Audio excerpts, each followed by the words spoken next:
Hello friends. TET English pedagogy की class में आपका स्वागत है। आज हम पीएसटीईटी और सीटीईटी सभी टीईटी परीक्षा के लिए इंग्लिश पेडागोजी से संबंधित जितने भी टॉपिक्स हैं, जिनमें से क्वेश्चंस पूछे गए हैं और हर बार पूछे जाते हैं, वो सारे ही टॉपिक्स हमने इस वीडियो में कवर किए हैं। उम्मीद करता हूं कि आप एंड तक इस वीडियो को जरूर देखेंगे और ये आपके लिए इतनी हेल्पफुल रहेगी कि सारे टॉपिक्स कवर होने के बाद आपके जो पेडागोजी के मार्क्स हैं वो फुल आएंगे। अगर आप ये पीडीएफ चाहते हैं तो आप मुझे जीमेल कर सकते हैं और जीमेल का एड्रेस जो है वो डिस्क्रिप्शन में डाल दिया गया है और it will cost you only ₹99। So let's start English pedagogy को समझते हैं। सबसे पहले हम देखेंगे कि इंग्लिश लैंग्वेज के बेसिक लिंग्विस्टिक प्रिंसिपल्स कौन कौन सी विशेषताएं हैं जो हमें पता होना चाहिए, और इस एक टॉपिक से हर बार एक क्वेश्चन पूछा जाता है। शुरू करते हैं। The symbols of language is arbitrary. इसका क्या मतलब है? इसके जो सिंबल्स हैं, चाहे वो ए बी सी डी कोई भी अल्फाबेट कॉन्सोनेंट या कोई वर्ड है, उसके जो सिंबल्स हैं उनका वास्तविक संबंध नहीं होता किसी भी वर्ड के साथ। मान लो एग्जाम्पल के तौर पे हम देखते हैं कि कोई इंग्लिश वर्ड है ट्री। इंग्लिश में ट्री कहते हैं, पंजाबी में उसको रुख और हिंदी में पेड़। यानी किसी भी भाषा में ऐसा नहीं होता कि जो वर्ड लिखा गया है उसका सभी भाषा में सेम मीनिंग होगा। कभी नहीं होता। पंजाबी में अलग मीनिंग हो सकता है, हिंदी में अलग होता है, इंग्लिश में अलग होता है। तो वास्तविक संबंध नहीं होता भाषा का उन वर्ड्स के साथ। फॉर एग्जाम्पल, हम देखते हैं कि लॉजिकल कनेक्शन बिटवीन वर्ड और ऑब्जेक्ट ये होता ही नहीं है। तो इसलिए हमारी जो भाषा है उसके जो सिंबल हैं वो आर्बिट्ररी होते हैं। ये इंपॉर्टेंट चीज है, इससे क्वेश्चन पूछा जाता है। कई कुछ वर्ड इस तरह के हैं जैसे जिसको हम क्या कहते हैं, अनोमेटोपिया। जो वर्ड उस चीज को डिफाइन करते हैं, लाइक बज। बज क्या है? एक जो मक्खी होती है उसकी आवाज होती है। इस क्या है? सांप की आवाज है, उनकी जो साउंड है। कुछ इस तरह के वर्ड जो हैं वो ही इनको सिर्फ डिफाइन करते हैं। मोस्टली जितने भी वर्ड हैं वो उनका जो लॉजिक है वो वर्ड का और ऑब्जेक्ट का नहीं होता, वास्तविक संबंध नहीं होता है। दूसरा हम देखते हैं कि लैंग्वेज इज सोशल। लैंग्वेज जो है हमारी वो सोशल होती है, समाज में होती है, स्कूल में होती है, घर में होती है, हर जगह होती है। आप ये नहीं कह सकते कि अगर आप लैंग्वेज की बात कर रहे हैं तो वो एक वैक्यूम में होगी जहां पर एटमोस्फियर नहीं होगा, वातावरण नहीं होगा। ऐसी चीज नहीं है, ये सिर्फ समाज में ही संबंधित है। नेक्स्ट जो इसका प्रिंसिपल है, लैंग्वेज इज सिंबॉलिक। सिंबल्स हैं इसके। सिंबल कैसे कैसे हो सकते हैं? साउंड्स होती है उसमें, रिटन साइन होते हैं, जेस्चर्स होती हैं, ये सारी चीजें बनकर ही एक लैंग्वेज बनती है। और the symbol stand for object, ideas and feelings.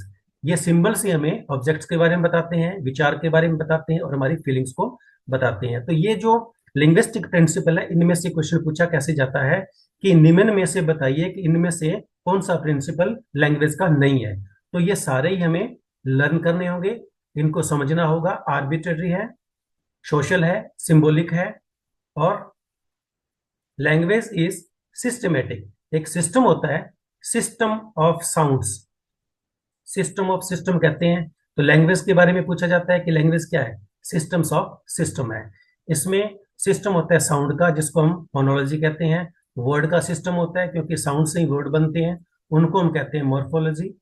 और वर्ड से हम क्या बनाते हैं? सेंटेंस बनाते हैं, जिसको हम कहते हैं सिंटैक्स। तो ये कुछ की वर्ड्स हैं, क्लू है, जो हमें हेल्प करते हैं हमारे क्वेश्चंस को अटेम्प्ट करने में। तो ये सारी चीजें जो है वो हमें इनके बारे में पता होना चाहिए। Language is productive. लैंग्वेज जो है वो प्रोडक्टिव है, यानी हमें लैंग्वेज से कुछ मिलता है।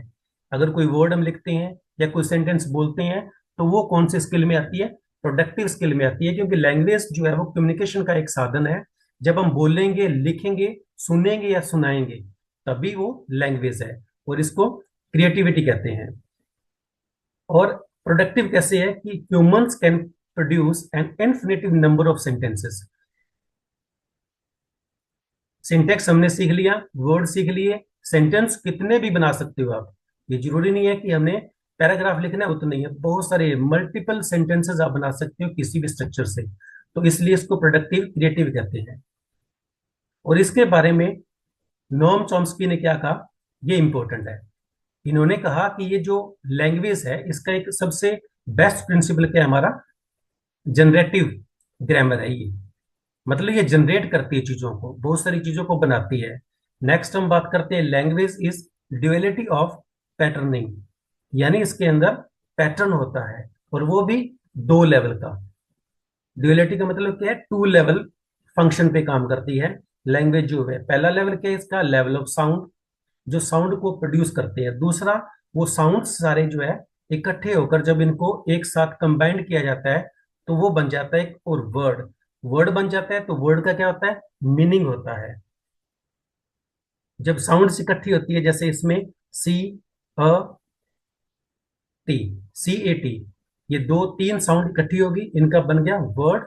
और वर्ड से हम मीनिंग बनाते हैं, तभी हमारी लैंग्वेज जो है वो आगे अपना काम पूरा करती है, अपना जो उसका एम है वो पूरा होता है। Language is a means of communication, सबसे इंपॉर्टेंट है, क्योंकि भाषा से ही हम एक दूसरे से बातचीत करते हैं, अपने विचारों को एक दूसरे के साथ साझा करते हैं। और ये ट्रांसफर क्या करती है, इंफॉर्मेशन को ट्रांसफर करती है, इमोशंस को ट्रांसफर करती है, इंटेंशंस को ट्रांसफर करती है, किससे, एक पर्सन से दूसरे पर्सन तक। तो इसलिए हम इसको क्या कहते हैं, मीन्स ऑफ कम्युनिकेशन कहते हैं। और इसमें एक चीज और जो हमने देखनी है, it allows us to talk about things that are not present। इसको हम क्या कहते हैं, इसको कहते हैं डिस्प्लेसमेंट। ये मोस्ट इंपॉर्टेंट वर्ड है। डिस्प्लेसमेंट क्या है, डिस्प्लेसमेंट का मतलब होता है कि आप लैंग्वेज की सहायता से, भाषा की सहायता से पास्ट की बात कर सकते हैं, फ्यूचर की बात कर सकते हैं। भाषा नहीं होगी तो कोई बात नहीं होगी। तो इस फीचर को, इस विशेषता को हम कहते हैं displacement. Language is made up of habit, habit से लैंग्वेज आती है। जितनी ज्यादा हमारी हैबिट होगी बात करने की, सुनने की, बोलने की, लिखने की, उससे ही हमारी भाषा जो है वो सुंदर बनती है और हम उससे सीख पाते हैं। Language grows out of culture, culture का इस पर प्रभाव रहता है, क्योंकि लैंग्वेज जो कहाँ पर काम करती है, लैंग्वेज का जो एरिया कौन सा है, वो है सोशल, समाज है। तो समाज में क्या होती है, कल्चर होती है। तो कल्चर से ही हम लैंग्वेज को परिभाषित कर सकते हैं। और language grows and changes, culture के साथ वो ग्रो होती है और चेंजेस भी होती है। चेंजेस जो है वो लैंग्वेज में आते हैं। लैंग्वेज इज यूनिक, लैंग्वेज जो है वो यूनिक है। कैसे यूनिक है, every language is a unique system of sounds, उसमें साउंड का एक सिस्टम होता है, स्ट्रक्चर्स होती है और वोकैब होती है। इन सभी चीजों के कारण जो लैंग्वेज हमारी वो यूनिक बन जाती है। तो ये जितने भी लिंग्विस्टिक प्रिंसिपल्स हैं ये सारे मोस्ट इंपॉर्टेंट हैं, इन सभी को हमने लर्न करना है। इसमें से हर बार एक क्वेश्चन पूछा जाता है, जब आप एग्जाम देकर आएंगे तो चेक करेंगे कि इनमें से एक क्वेश्चन आया है। नेक्स्ट हम बात करते हैं रिवीजन की। अगर विशेषता कौन सी है, की मीनिंग क्या है, आर्बिट्ररी है। आर्बिट्ररी कैसी है, no direct link between word and object, दोनों में कोई संबंध नहीं है, ये रिवीजन के लिए है। सिस्टमेटिक क्यों है, क्योंकि govern by specific rules, rules द्वारा इसको परिभाषित किया जाता है, ये उसके अंडर कंट्रोल होती है, ग्रामर होती है, इसलिए वो सिस्टमेटिक है। प्रोडक्टिव कैसे है, प्रोडक्टिव कैसे है, क्योंकि बहुत सारे सेंटेंस हम बना सकते हैं एक की सहायता से। डिस्प्लेसमेंट कैसे है, ये हमारी हेल्प करती है, पुरानी पास्ट की बातों को और फ्यूचर की बातों को भी हम कम्युनिकेशन की सहायता से बता सकते हैं, आगे होने वाली चीजें और पीछे जो हो चुकी है। तो इसको कहते हैं डिस्प्लेसमेंट, ये भी इसका एक बहुत बड़ा प्रिंसिपल है। कल्चरल ट्रांसमिशन, ये भी है, कल्चर के साथ ये बढ़ती है, ग्रो होती है। लर्न फ्रॉम पेरेंट्स, क्योंकि समाज में हम रहते हैं, पेरेंट्स से सीखते हैं, सोसाइटी से सीखते हैं, और अपनी भावनाओं को हम एक दूसरे के साथ शेयर करते हैं। अब हम बात करते हैं कि अगर एग्जाम के अंदर क्वेश्चन कैसे पूछे जाते हैं। For example, if a question ask which characteristics of a language allow us to talk about the past and future. Answer क्या होगा? डिस्प्लेसमेंट। तो उम्मीद करता हूं कि जैसे जैसे आप इन टॉपिक्स को कवर करते जाएंगे आपको अच्छे से पेडागोजी समझ आ जाएगी। नेक्स्ट हम देखते हैं कि core principles of language teaching. वो जो पहले हमने बात की वो थी एक लैंग्वेज की विशेषता क्या है। अब हम बात करेंगे कि वो कौन कौन से नियम है, कानून है, प्रिंसिपल्स हैं जो हमें एक लैंग्वेज को पढ़ाने के लिए इंपॉर्टेंट है। तो these are fundamental rules of thumb. पहला क्या है? Principle of motivation. अगर हम किसी लैंग्वेज को सिखाना चाहते हैं और जितनी भी बातें हम कर रहे हैं वो किन बच्चों के लिए है, पहली क्लास से लेकर 8th क्लास तक हम इन बच्चों को सेंटर मान के चलेंगे। ये चीजें हमने अपने ऊपर अप्लाई नहीं करनी है। हम ये मान के चल रहे हैं कि ये सारी चीजें क्लासरूम की एक्टिविटीज हैं और क्लासरूम में क्या क्या चीजें कैसे कैसे होती है। तो बच्चे कैसे सीखेंगे? जब बच्चों को मोटिवेट करेंगे।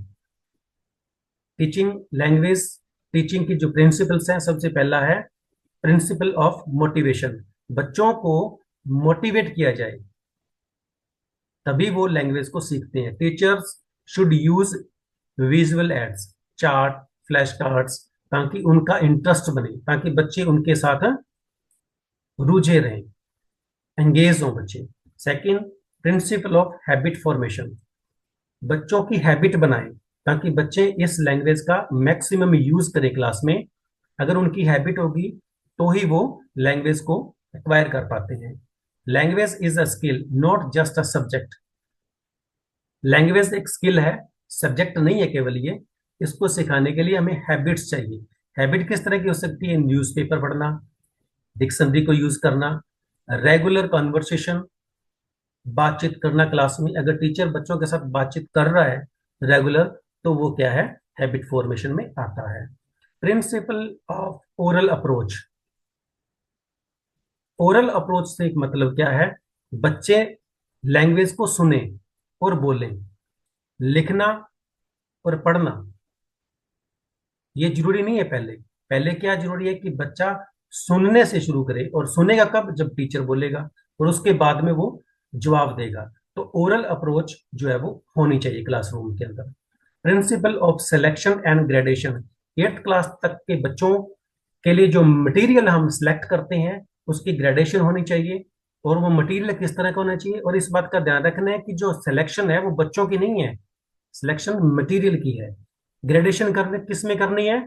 मटेरियल में करनी है। बच्चों को ग्रेड नहीं देना, बच्चों को कोई लेबल नहीं देना कि ये तो नहीं पढ़ता, ये नालायक है, ये शरारती है। लेबलिंग नहीं करनी है बच्चों की। सिलेक्शन और ग्रेडेशन प्रोसेस जो है वो सिर्फ मटेरियल्स पे अप्लाई करना है कि बच्चों को देना क्या है।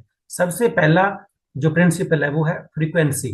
फ्रीक्वेंसी का मतलब क्या है? कोई वर्ड दिन में, हफ्ते में, महीने में या उस सेशन के दौरान कितनी बार यूज किया जा रहा है, उसकी फ्रिक्वेंसी क्या है। दूसरा, टीचेबिलिटी। उसको कैसे पढ़ाया जाए कि वो बच्चा उसको कवर करे, उसको एक्वायर करे। ग्रेडेशन, पहले हम सिंपल चीजें कराएंगे।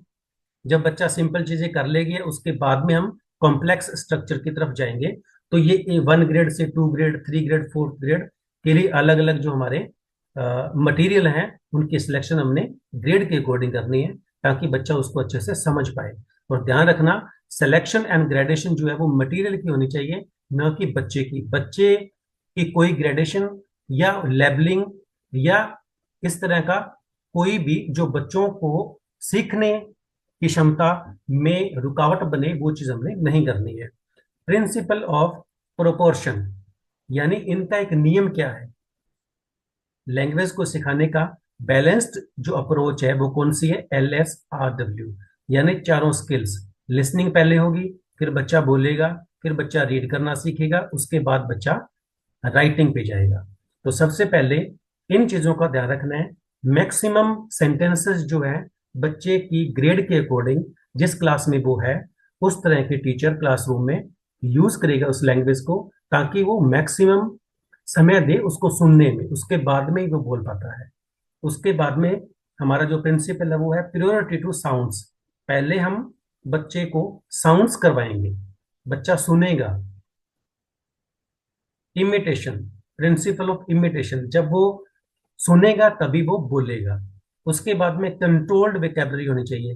कई बार क्वेश्चन ऐसे पूछा जाता है, क्या बच्चों को सिखाने के लिए, लैंग्वेज सिखाने के लिए कंट्रोल्ड वेकेबलरी चाहिए या फ्री वेकेबलरी चाहिए? तो कंट्रोल वेकेबलरी ही होगी, क्योंकि जिस ग्रेड में बच्चा है उस ग्रेड में, उस ग्रेड से रिलेटेड जो हमने मटेरियल को सिलेक्ट किया है, वो ही वकैब हम बच्चों को सिखाएंगे। फ्री वकैब जो है वो बच्चों के लिए नहीं होती।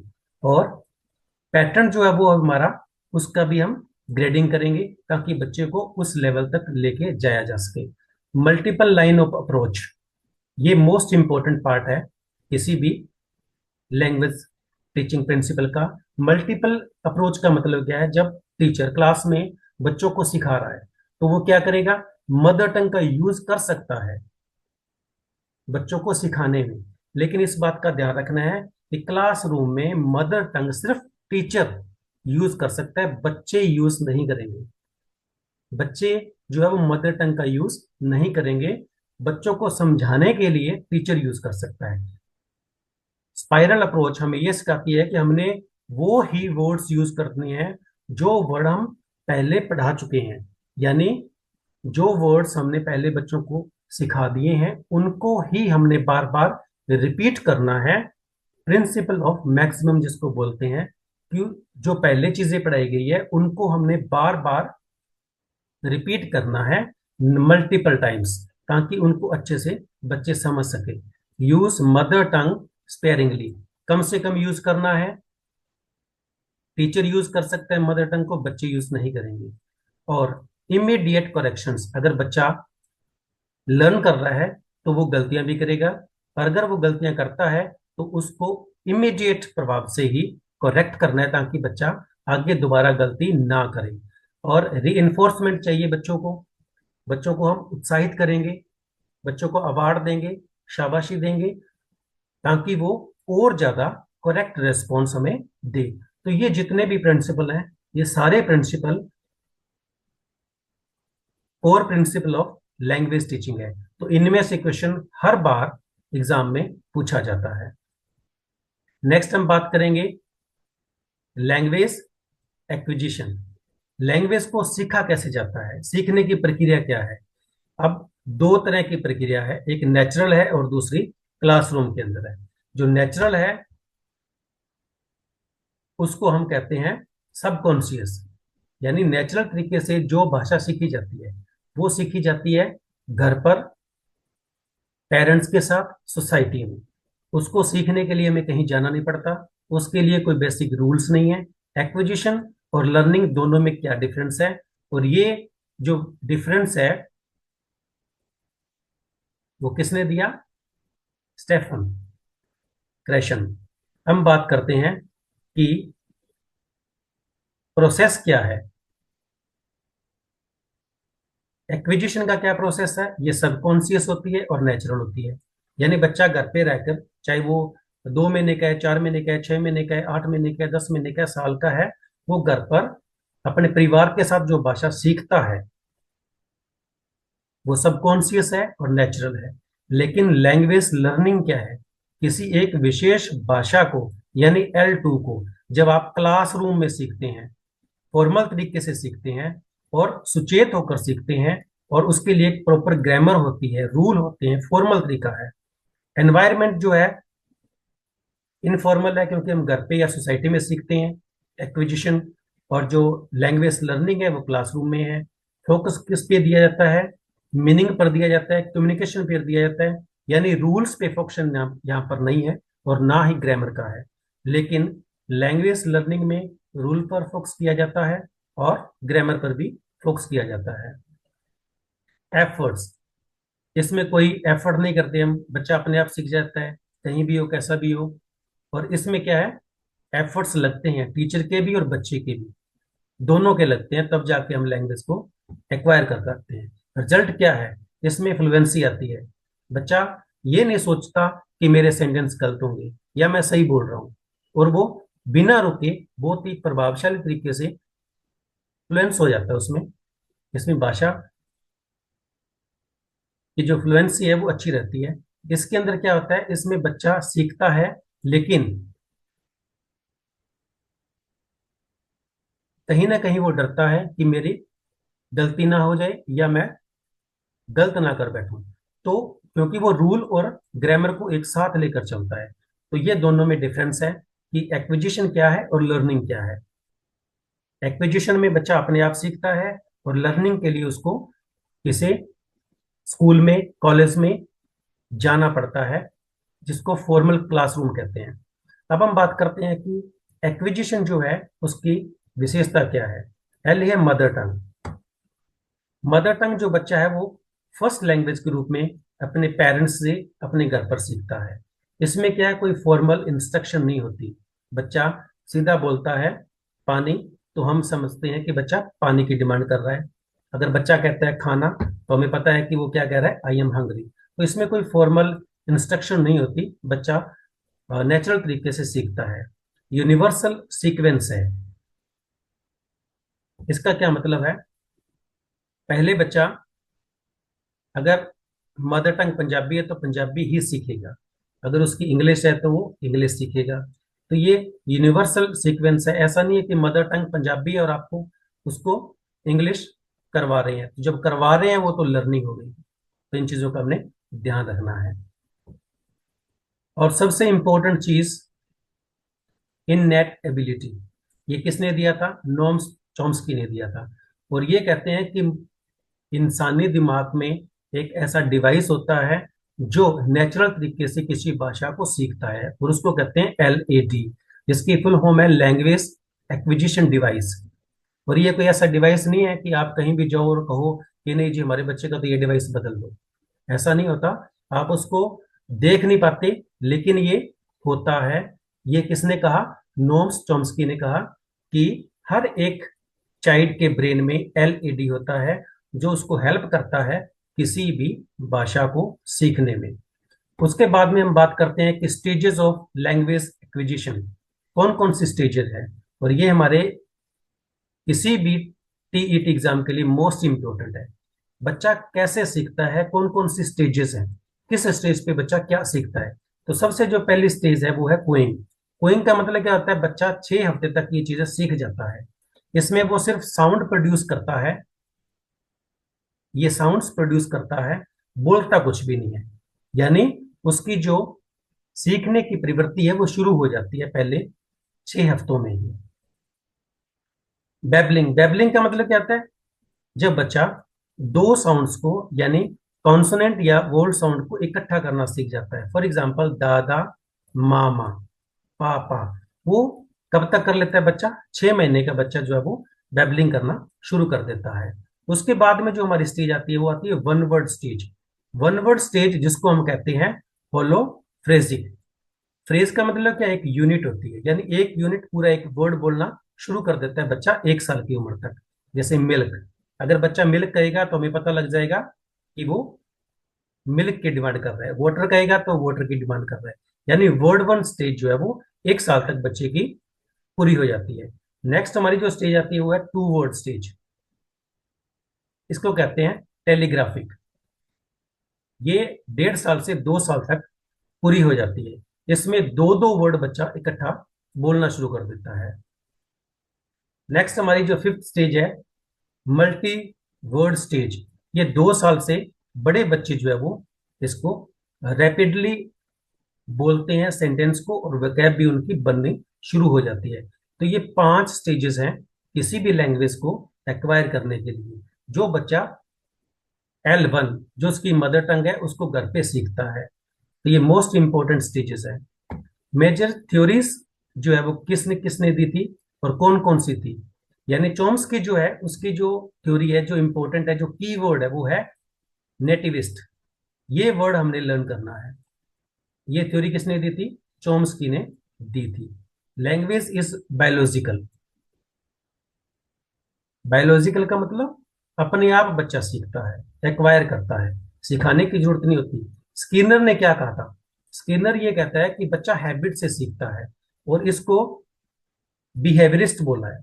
अगर कहीं भी क्वेश्चन के अंदर ये वर्ड आपको मिलते हैं कि ये थ्योरी किसने दी थी, अगर नेटिविस्ट आपको बोला जाता है तो आप चॉम्स्की को अटेम्प्ट करेंगे, और अगर आपको बिहेवियरिस्ट बोला जाता है तो आप स्किनर को अटेम्प्ट करेंगे। उसके बाद में बायोस्की क्या कहता है, सोशल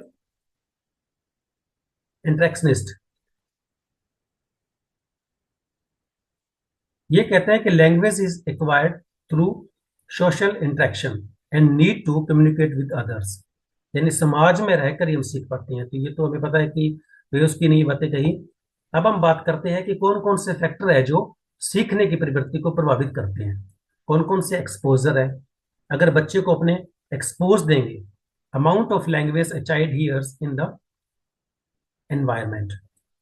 अगर बच्चा जितना ज्यादा सुनेगा उतना ही ज्यादा सीखेगा। तो ये फैक्टर जो है वो उसको प्रभावित करता है। मोटिवेशन, मोटिवेशन के दे सकते हैं। बच्चा मान लो एक वर्ड बोल पाता है, अगर वो कहता है कि वाटर, अगर हम खुश होते हैं तो हम उसके सामने स्माइल करेंगे, बच्चे को मोटिवेशन मिलेगी, बच्चा दोबारा उसको रिपीट करेगा।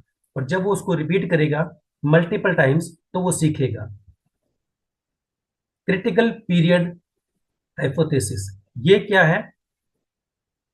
ये आइडिया है विंडो ऑफ टाइम जिसको हम कहते हैं। एक टाइम होता है लैंग्वेज को सीखने का, और पुबर्टी से पहले पहले बच्चा अडोलसेंस पीरियड से पहले पहले किसी भी भाषा को बड़ी आसानी से सीख जाता है। तो ये एक टाइम है, एक फैक्टर है। अब हम ये कहते हैं कि अडोलसेंस पीरियड के बाद लैंग्वेज को सीखना मुश्किल होता है, क्योंकि ये फैक्टर है, ये फैक्टर उसको प्रभावित करता है। अब हम बात करते हैं कि लैंग्वेज को नेचुरल तरीके से सीखा जाता है, तो वो एक्विजिशन है, जिसमें कोई फॉर्मल इंस्ट्रक्शन नहीं होती। और अगर उसको कॉन्शियस स्टडी और रूल से सीखते हैं तो वो क्या है? लैंग्वेज लर्निंग है। इस तरह के क्वेश्चंस पूछे जाते हैं। अब हम बात करते हैं कि लैंग्वेज लर्निंग क्या है। ये बिल्कुल ही ऑपोजिट है किसके? एक्विजिशन के। यानी जो हम साधारण नेचुरल तरीके से सीखते हैं उसके बिल्कुल उल्ट है। ये हमें सीखनी पड़ती है। लैंग्वेज हम सीखते हैं, कहाँ पर सीखते हैं? क्योंकि ये कॉन्शियस प्रोसेस है। ये क्लासरूम में सीखी जाती है, कॉलेज में सीखी जाती है। ये कहाँ पर होती है? क्लासरूम में होती है। और इसको हम क्या कहते हैं? सेकेंड लैंग्वेज कहते हैं। ये L2 है, क्योंकि फर्स्ट लैंग्वेज जो है वो हम घर पे सीखते हैं, और सेकेंड लैंग्वेज जो है वो हम स्कूल में सीखते हैं, क्लासरूम में सीखते हैं। और ये किस पे बेस्ड है? रूल पे बेस्ड है, ग्रामर पर बेस्ड है, और इनकी स्ट्रक्चर होती है। हर वर्ड की स्ट्रक्चर है और सेंटेंस की स्ट्रक्चर है। तो ये सारी चीजें जो है वो L2 के लिए है। अगर पूछा जाए कि रूल्स, ग्रामर एंड स्ट्रक्चर कौन सी लैंग्वेज सीखने के लिए है, तो हम आंसर लिखेंगे L2, जो हमारी सेकेंड लैंग्वेज होती है, जो हम स्कूल में सीखते हैं। ये कॉन्शियस प्रोसेस है। फॉर्मल सेटिंग है।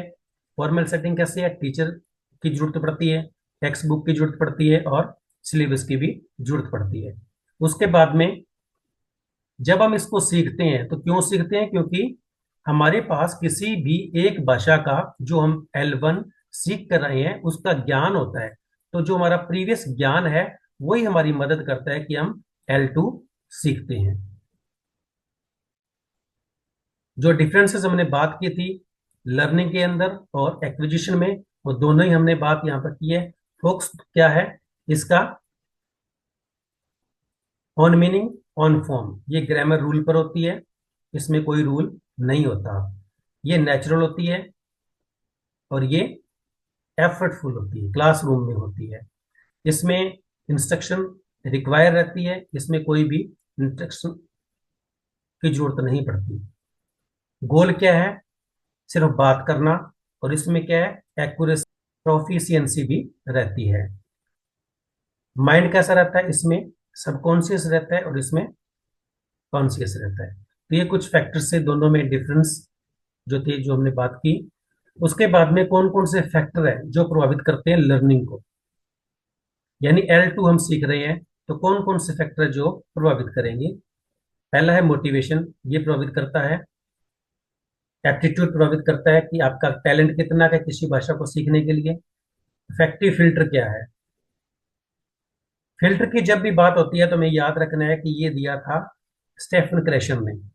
फिल्टर का मतलब क्या होता है कि जब आप किसी भाषा को सीख रहे हैं, सीखने के बाद आप ये सोचते हैं कि कितना सही और कितना गलत है। अगर ये ज्यादा यूज करते हो आप तो ये गलत है।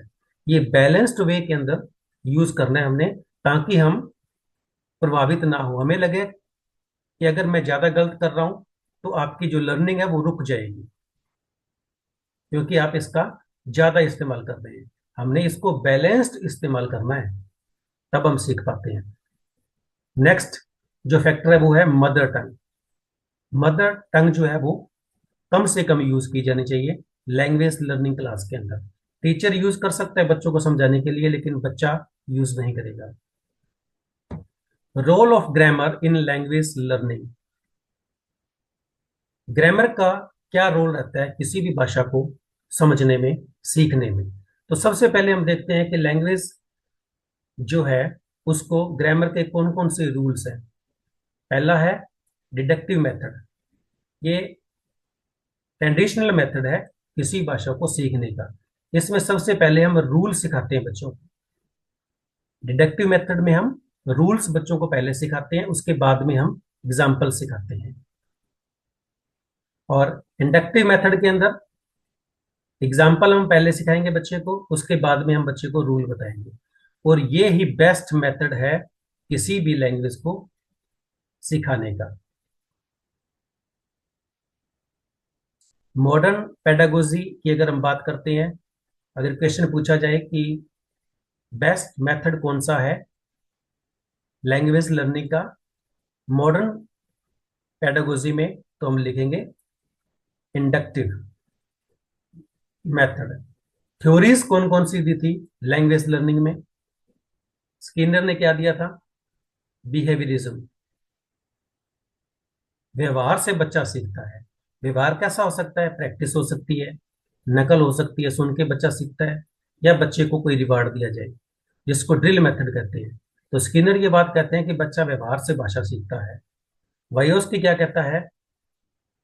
एक्टिव प्रोसेस है, न्यू आइडियाज पर, करंट नॉलेज पर और सोशल इंटरेक्शन से बच्चा सीखता है, समाज में बच्चा सीखता है। पियाजे क्या कहते हैं? पियाजे ये कहते हैं कि ये मेंटल प्रोसेस है, मेमोरी से भाषा आती है। पियाजे तो ये भी कहते हैं पहले माइंड की डेवलपमेंट होगी, उसके बाद में लर्निंग आएगी। पहले थॉट आएगा, उसके बाद में लर्निंग आएगी। कॉग्निटिविज्म, ये पियाजे कहते हैं। तो ये तीन थ्योरीज हैं जो हमें पता होनी चाहिए कि स्किनर ने क्या कहा लैंग्वेज लर्निंग के बारे में, वायोस्की ने क्या कहा और पियाजे ने क्या कहा। नेक्स्ट हम बात करते हैं स्किल्स की। इंग्लिश पेडागोजी में कौन कौन सी स्किल्स हैं?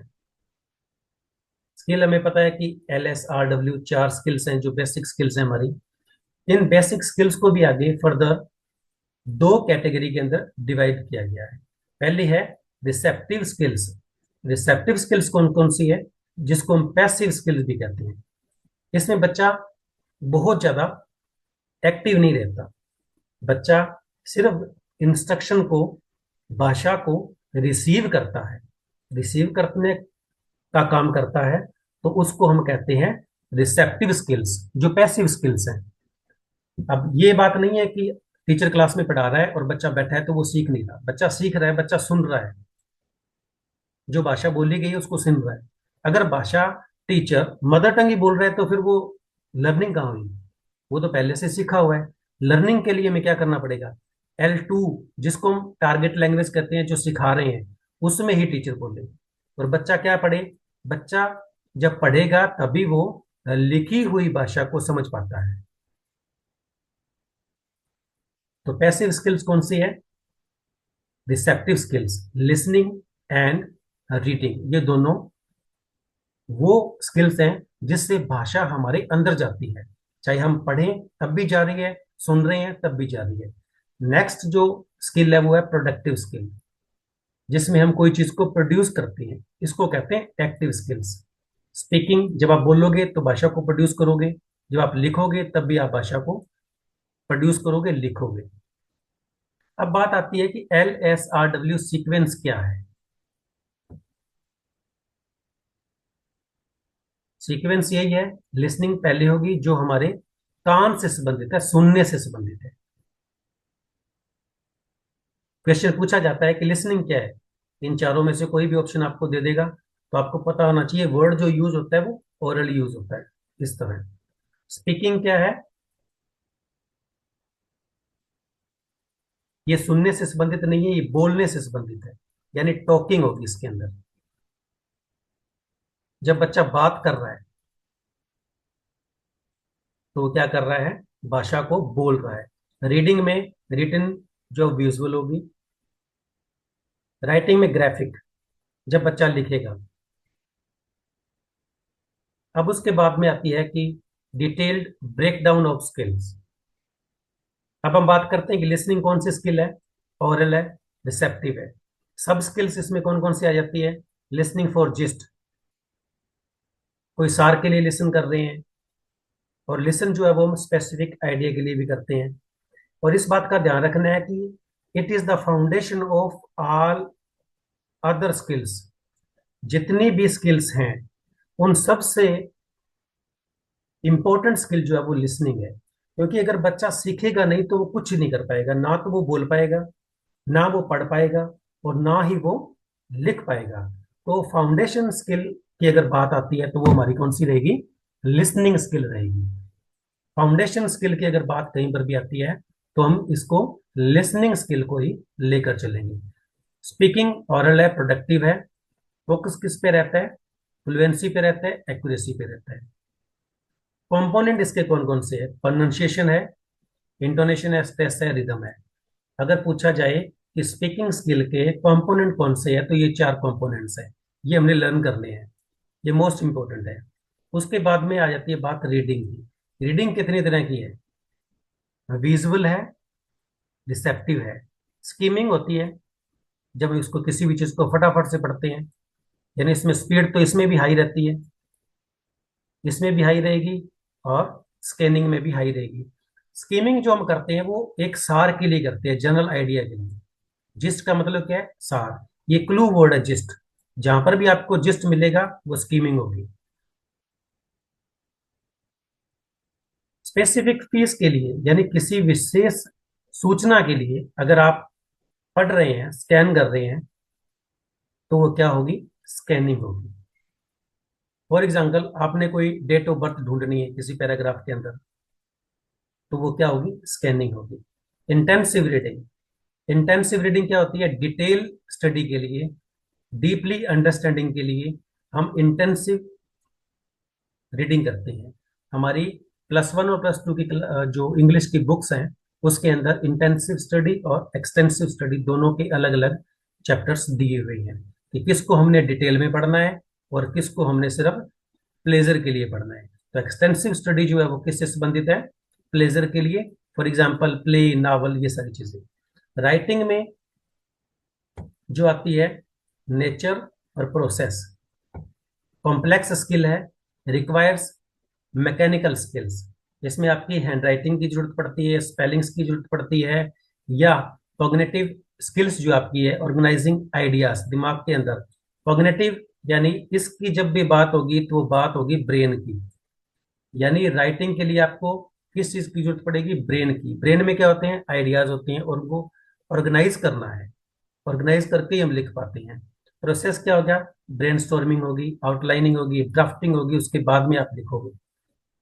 तो राइटिंग की जो प्रोसेस है वो क्या है, ब्रेनस्टॉर्मिंग। पहले आपके दिमाग में आइडियाज आएंगे, काफी सारे आइडियाज आ जाएंगे, फिर आप उन आइडियाज को इकट्ठे करोगे, फिल्टर लगाओगे, कौन सा पहले लिखूं, कौन सा बाद में लिखूं, ये अच्छा लगेगा, ये अच्छा लगेगा। उसके बाद में आप कॉमन ड्राफ्टिंग बनाते हो भी, हाँ ठीक है, ऐसा ऐसे करके मैंने लिखना है। उसके बाद में आप क्या करते हो, उसको लिख देते हो। तो ये सारी जो स्किल्स हैं वो उनकी प्रोसेस क्या है वो हमने सारा सीखा, देखा।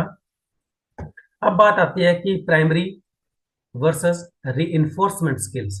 अब कई बार जो क्वेश्चंस है वो हमें इस टॉपिक से भी पूछा जाता है। हालांकि हमने स्किल्स के बारे में पढ़ लिया, लेकिन क्या होता है कि क्वेश्चंस जो है वो अलग हिसाब से पूछे जाते हैं। जैसे प्राइमरी स्किल्स कौन कौन सी है,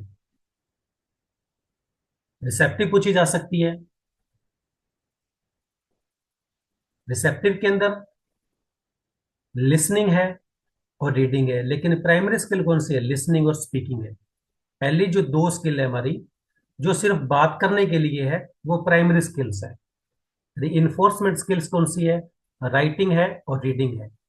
इन दोनों को रीइंफोर्समेंट स्किल्स कहा जाता है। सेकेंडरी स्किल्स भी यही है। अगर क्वेश्चन पूछा जाए कि सेकेंडरी स्किल्स कौन सी है, तो वो भी हमारी रीइंफोर्समेंट स्किल्स है, वो सेकेंडरी स्किल्स है। उसके बाद में हम देखो टेबल की सहायता से समझते हैं। लिसनिंग क्या है? रिसेप्टिव है। रीडिंग क्या है? रिसेप्टिव है। ये कान से संबंधित है, बोलने से। इनपुट है, ये भी इनपुट है। स्पीकिंग क्या है? प्रोडक्टिव है, ओरल है और आउटपुट। राइटिंग क्या है? प्रोडक्टिव है लेकिन ग्राफिक है, यानी लिखना पड़ेगा, आउटपुट है। तो ऐसे क्वेश्चन पूछे जाते हैं। अब हम बात करते हैं कि reading. Reading most important topic है, मोस्ट इंपॉर्टेंट टॉपिक है। इसमें से एक क्वेश्चन आपको एग्जाम में हर साल आता है। और वो कैसे आता है? स्कीमिंग क्या है, स्कैनिंग क्या है। स्कीमिंग में हम देखते हैं reading for gist, main idea के लिए अगर आप पढ़ रहे हो तो वो क्या हो जाएगा? स्कीमिंग होगा। फास्ट रीडिंग है ये। हाउ टू डू इट, कैसे करेंगे? You run your eyes quickly over the title, headings, first and last sentences of the paragraph. ऐसे हम इसको करेंगे। कब यूज करेंगे?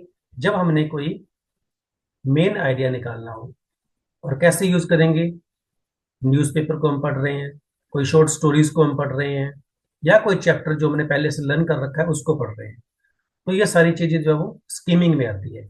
और मेन इसका जो क्लू रहता है, गोल, गोल क्या है?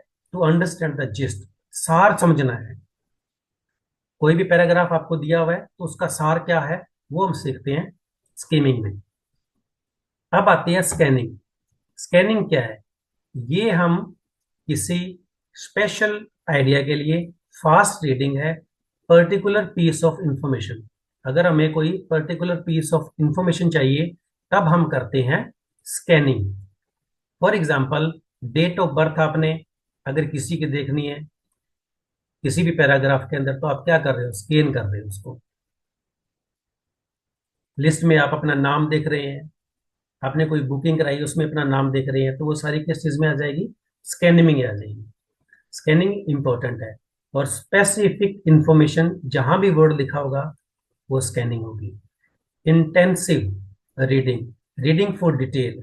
अगर डिटेल के लिए पढ़ा जा रहा है तो वो इंटेंसिव रीडिंग है। इसको स्लो पढ़ेंगे और केयरफुल रीडिंग होती है ये। Usually inside the classroom, classroom में यही हैपन होती है। गोल इसका क्या रहता है? Accuracy, deep comprehension. जैसे अ, हमें इंग्लिश पेडागोजी के अंदर पैराग्राफ आते हैं दो, तो वो हमारी इंटेंसिव रीडिंग रहती है। उसको हम अच्छे से समझते हैं ताकि हमारे जो क्वेश्चंस हैं वो ठीक से सही हो। एक्सटेंसिव रीडिंग, ये हम आनंद के लिए पढ़ते हैं। अब जो टीईटी एग्जाम के अंदर जो पैराग्राफ आते हैं वो आनंद के लिए हम नहीं पढ़ते। तो ये भी पूछा जाता है कि जो पैराग्राफ है उनको कौन सी रीडिंग से हम समझते हैं, तो वो है इंटेंसिव रीडिंग। इसमें लॉन्ग टेक्स्ट होता है, आनंद के लिए पढ़ते हैं, लाइब्रेरी और घर पर पढ़ सकते हैं।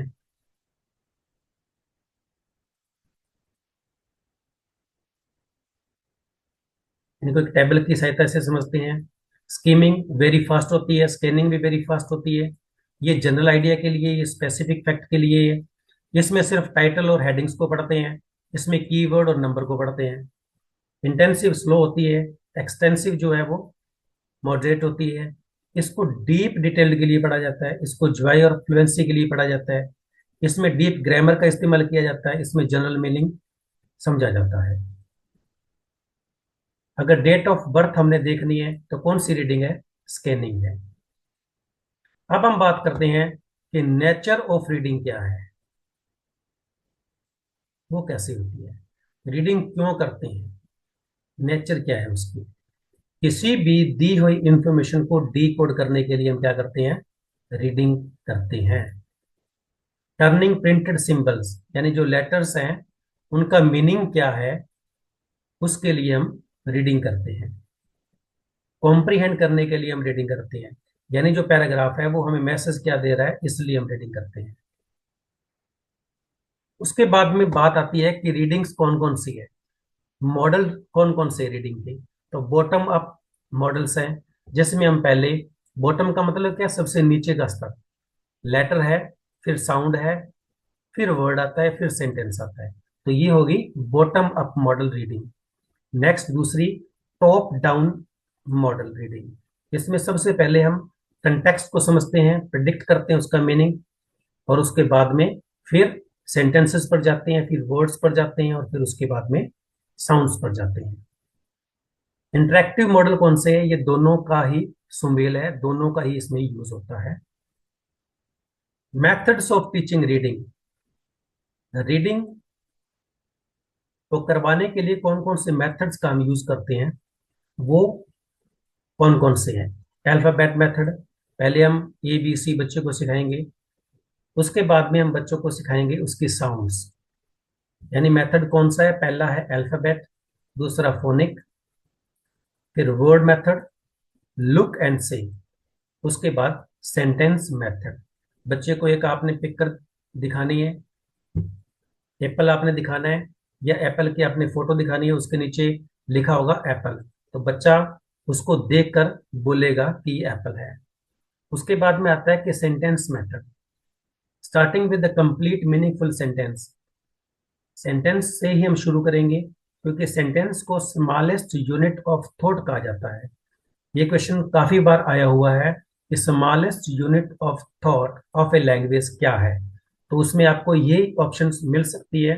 कई बार हम सोचते हैं कि फोनिक जो मेथड है या फोनिक साउंड्स जो है वो स्मॉलेस्ट यूनिट है थॉट की, लेकिन ऐसा नहीं है। सेंटेंस ही किसी विचार की स्मॉलेस्ट यूनिट है, तो इस बात का ध्यान रखना है। रीडिंग के टाइप्स कौन कौन से हैं? अगर हम क्लासरूम की बात करते हैं तो क्लासरूम में कौन कौन सी रीडिंग हो सकती है? लाउड रीडिंग होती है, साइलेंट रीडिंग होती है, ये दोनों ही होती है। बच्चे जब जोर जोर से पढ़ेंगे, ऊंची आवाज में पढ़ेंगे, तो उनकी प्रोनाउंसिएशन जो है वो काफी अच्छा रहेगा और कॉन्फिडेंस भी उनका अच्छा बढ़ेगा। साइलेंट रीडिंग में क्या है? बच्चा स्पीड से पढ़ेगा और उसको समझने में ज्यादा आसानी रहेगी। रीडिंग डिसऑर्डर्स की अगर बात कर लें, तो जब बच्चे पढ़ते हैं तो उनको कौन कौन सी समस्याओं का सामना करना पड़ता है? इसमें डिसेबिलिटीज हैं। डिसेबिलिटीज की बात हम, लैंग्वेज डिसेबिलिटी की बात हम आगे भी करेंगे। वो सारी डिसेबिलिटीज जो है वो आगे हम इसी वीडियो में करेंगे। लेकिन रीडिंग से संबंधित दो डिसेबिलिटीज जो है वो डिसलेक्सिया और एलेक्सिया। डिसलेक्सिया में क्या होता है कि बच्चा ढंग से नहीं पढ़ पाता है, रीड नहीं कर पाता। क्यों नहीं कर पाता? वो बी को डी पढ़ता है, वाज को सा लिखेगा, पढ़ेगा, क्योंकि उसको वो दिखाई देता है। तो इसको कहते हैं general term of disorders that involves difficulty in learning to read. बच्चा समझ नहीं पाता है, डिसलेक्सिया कहते हैं उसको। और अलेक्सिया क्या है? ये बच्चा कोई दिमागी रूप से कोई प्रॉब्लम होती है बच्चे को, तब बच्चा समझ नहीं पाता है, इसके कारण वो पढ़ नहीं पाता है। तो ये जो दोनों ही डिसऑर्डर हैं वो रीडिंग से संबंधित है, डिसलेक्सिया और एलेक्सिया। आगे भी हम बाकी जितने भी डिसऑर्डर्स हैं वो सारे इसी वीडियो में करेंगे। नेक्स्ट देखते हैं क्या है। साइलेंट रीडिंग और कोडिंग के लिए हम रीडिंग करते हैं। रीडिंग प्रोसेस किसके लिए होती है? डिकोडिंग करने के लिए होती है। उसके बाद में पैराफ्रेजिंग। पैराफ्रेजिंग क्या है? पैराफ्रेजिंग का मतलब होता है कोई भी आप पैराग्राफ पढ़ रहे हो, उस पैराग्राफ को आपने अपने भाषा में, अपने शब्दों में, बिना उसके मीनिंग को चेंज किए हुए दोबारा लिखना है। ये समरी नहीं है। समरी क्यों नहीं है? क्योंकि समरी में तो हम पैराग्राफ को हम पढ़ के उसके बाद में उसके जो मेन पॉइंट्स है वो लिखते हैं, लेकिन मेन पॉइंट्स नहीं लिखने। पैराफ्रेजिंग के अंदर हम एज इट इज लिखेंगे, लेकिन अपने शब्दों में लिखेंगे, और ना ही हमने ट्रांसलेट करना है। उसके बाद में बात आती है कि जो पैराफ्रेजिंग है उसमें 4R, 4R का सिद्धांत दिया है। वो क्या है? 4R क्या है? 4R है, पहले हम रीड करेंगे उस पैराग्राफ को, फिर हम रीस्टेट करेंगे उसको, फिर हम रीअरेंज करेंगे, और फिर रीचेक करेंगे। तो ये सारी चीजें हम 4R के अंदर करते हैं। क्वेश्चन ये पूछा जाता है कि 4R संबंधित है किससे? पैराफ्रेजिंग से। और इनका जो ऑर्डर है वो हमें पता होना चाहिए। तो ये इंपॉर्टेंट क्वेश्चन यहाँ से बनते हैं। नेक्स्ट हमारे पास आता है पैराफ्रेजिंग और समराइजिंग दोनों में अंतर क्या है? लेंथ जो है इसमें बराबर रहती है, जितनी पैराग्राफ की उतनी रहेगी, चेंज नहीं होगी। समराइजिंग में क्या होगा, चेंज हो जाएगी। समरी लिखेंगे तो छोटा हो जाएगा। कंटेंट क्या है, सारी कंटेंट की डिटेल इसके अंदर होती है, इसमें मेन पॉइंट्स होते हैं। इसमें ब्रीफ ओवरव्यू होता है, इसमें टू क्लेरिफाई और सिंप्लीफाई होता है। उसके बाद में एक थ्योरी है स्टेफन क्रैशन की, जिसको हम मॉनिटर मॉडल कहते हैं। मोस्ट इंपॉर्टेंट है। मॉनिटर मॉडल की जब भी बात आएगी तो आपको ये याद रखना है कि ये थ्योरी किसने दी थी? स्टेफन क्रैशन ने दी थी। और क्यों दी थी? L2 के लिए दी थी। कौन सी लैंग्वेज के लिए दी थी? L2 के लिए, यानी जो सेकंड लैंग्वेज जो हम क्लासरूम में सीखते हैं उसके लिए मॉनिटर मॉडल बनाया गया था। स्टेफन क्रैशन, याद रखना है किसने दी थी। इसके 5 पार्ट्स हैं, यानी 5 पार्ट्स हैं। पहला है एक्विजिशन लर्निंग हाइपोथेसिस। इसमें क्या होता है, ये कहता है कि नेचुरल तरीके से कोई बच्चा किसी भी भाषा को सीखता है।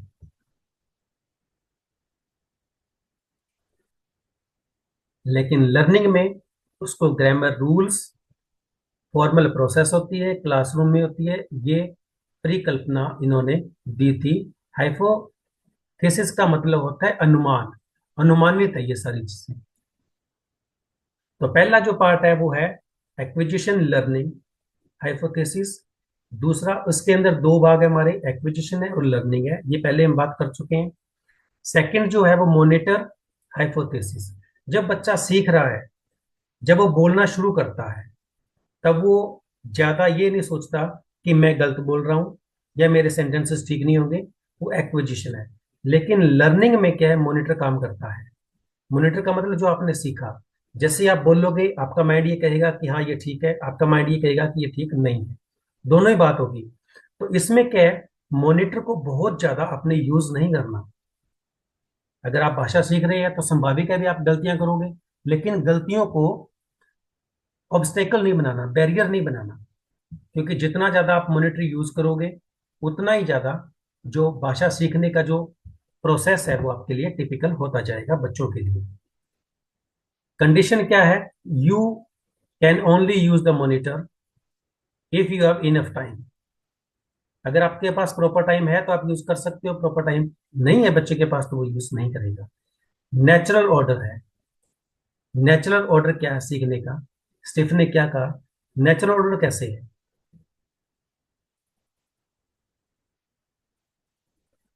Rules of language. किसी भी भाषा को सीखने के लिए हमें क्या है, रूल्स की जरूरत पड़ती है। ऑर्डर है उसका एक।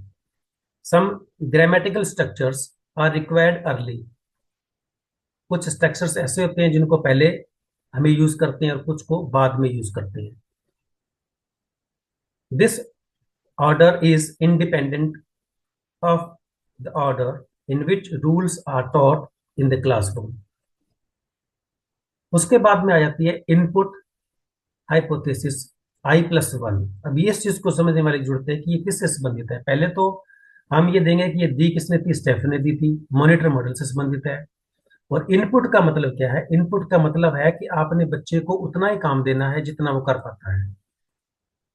बच्चा जिस लेवल पे है, आई का मतलब क्या है, बच्चा जिस लेवल पे है उससे आपने सिर्फ एक लेवल प्लस का काम देना है। Language that just one step beyond their current level. जो उनका लेवल है उससे सिर्फ आप एक स्टेप आगे जा सकते हो बच्चे को सिखाने के लिए। फॉर एग्जाम्पल, बच्चा 10 वर्ड सीख रहा है एक दिन में, बच्चा 10 वर्ड सीख रहा है तो आप उसको 11 या 12 वर्ड देंगे, 15 नहीं देंगे, क्योंकि 10 सीख रहा है, 15 तो उसका 1.5 हो गया ना, ज्यादा हो गया। लेकिन हम सिर्फ 10 के बजाय उसको 11 या 12 देंगे ताकि वो उसको सीख पाए। यानी जो बच्चे को दिया जाने वाला वर्क है वो उस लेवल से सिर्फ +1 ही आगे होना चाहिए, इसके ज्यादा आपने कोई इनपुट नहीं करनी है। Affective filter hypothesis. ये क्या है? वही है कि मैं कितना सही कर रहा हूँ, कितना गलत कर रहा हूँ। अगर आप फिल्टर को लो यूज कर रहे हैं, बच्चे ने 4 सेंटेंस सीखे हैं, बोलना सीखा है, अगर उसका फिल्टर इफेक्टिव है, अगर वो हाई मोटिवेटेड है, सेल्फ कॉन्फिडेंस है उसके पास, और एंजाइटी जो है बिल्कुल लो है, तो इसमें लर्निंग की संभावना ज्यादा रहती है। बच्चा अगर ये कम सोचेगा कि मेरे गलत होंगे या मेरी मैं अच्छे से नहीं बोल पाऊंगा, तो वो क्या, अगर ये लेवल, फिल्टर का लेवल लो है, तो लर्निंग जो है वो मैक्सिमम होगी। लेकिन अगर बच्चा ज्यादा यही सोच रहा है कि मेरे से गलतियां होगी ही होगी, तो उसका जो लेवल है मोटिवेशन का वो कम हो जाएगा, और उसका कॉन्फिडेंस भी कम हो जाएगा, और जो उसकी चिंता है वो बढ़ जाएगी। तो इससे क्या है, लर्निंग इज ब्लॉक्ड, और आपकी जो लर्निंग है वो बिल्कुल बंद हो जाएगी, बच्चा सीख ही नहीं पाएगा। तो मोस्ट इंपॉर्टेंट पार्ट है कि द अफेक्टिव फिल्टर हाइपोथेसिस। तो ये स्टेफन ने दिया था, मॉनिटर मॉडल है, और इसके कीवर्ड्स को हमने लर्न करना है। ये सारा टेबल है जिसमें सारी चीजें बताई गई है। नेक्स्ट हम बात करते हैं सीसीई की। ये सीसीई क्या है? Continuous and comprehensive evaluation. CCE किससे संबंधित है? सीडीपी से भी संबंधित है, उस सेक्शन में भी हम इसको करते हैं, और यहां भी हम इसको करेंगे। कोर फिलोसफी क्या है? कोर फिलोसफी क्या है, इसकी जरूरत क्यों पड़ी, क्यों जरूरत है? कॉन्टिन्यूस, क्योंकि किसी भी बच्चे की जो लर्निंग प्रोसेस है उसको लगातार हमने जज करना है, उसको देखना है, उसको असेस करना है। तो टीचिंग लर्निंग प्रोसेस जो है वो लगातार ही हमने असेस करनी है। Evaluation is not one time event. ये वन टाइम इवेंट नहीं है, थ्रू आउट द ईयर, सारा साल चलती है ये। कॉम्प्रिहेंसिव है। कॉम्प्रिहेंसिव का मतलब क्या है? बच्चे की सिर्फ ये कौन कौन सी चीजों को असेस करती है, होलिस्टिक डेवलपमेंट को असेस करती है, हर चीज को वो देखती है।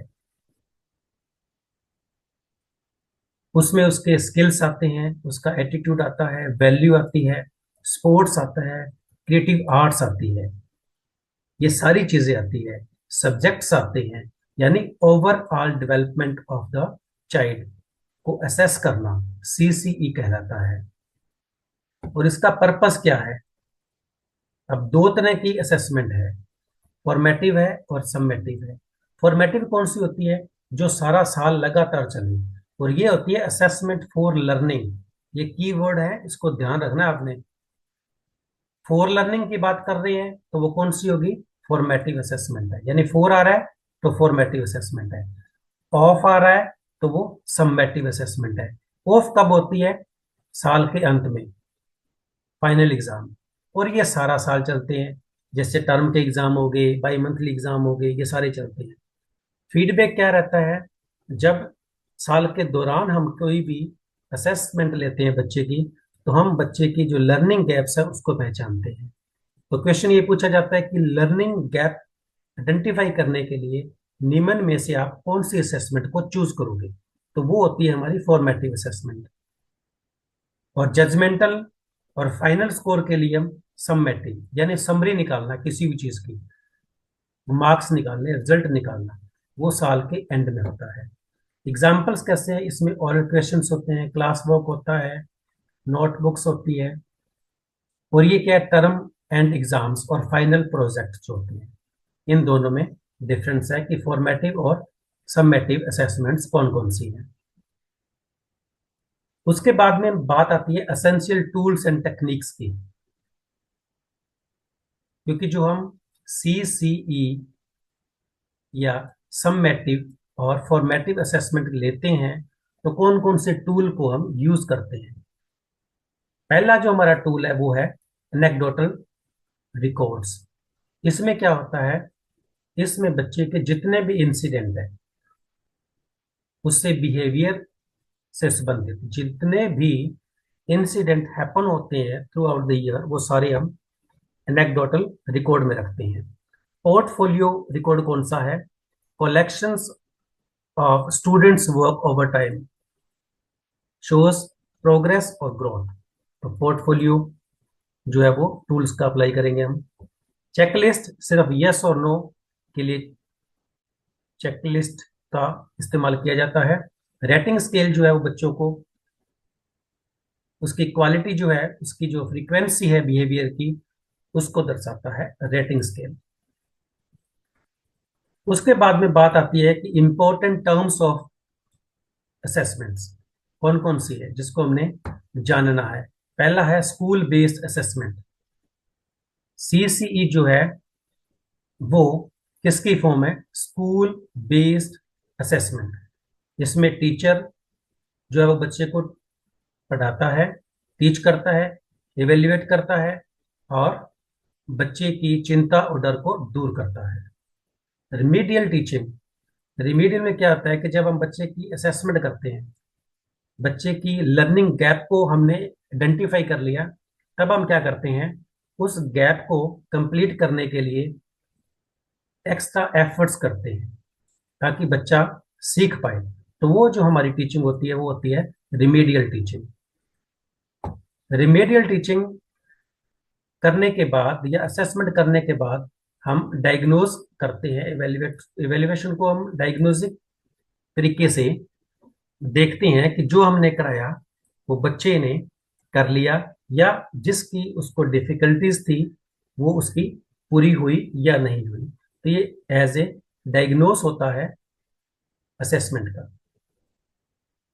नेक्स्ट हम बात करते हैं टीचिंग लर्निंग मटेरियल्स।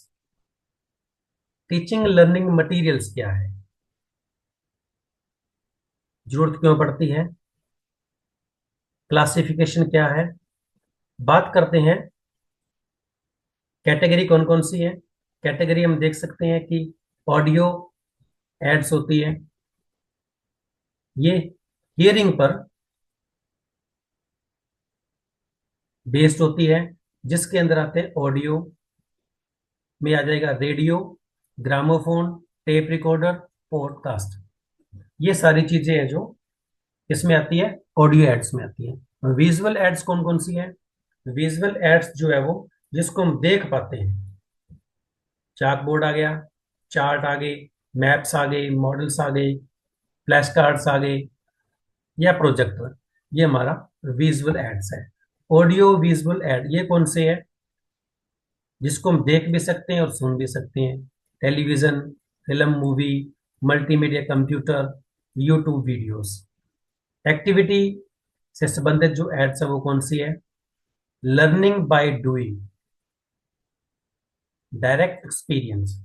और इसमें क्या करेंगे हम, बच्चे को रोल प्ले करा देंगे, एक्सपेरिमेंट करा देंगे या कोई फील्ड ट्रिप जो है वो वहां पर लेके जा सकते हैं।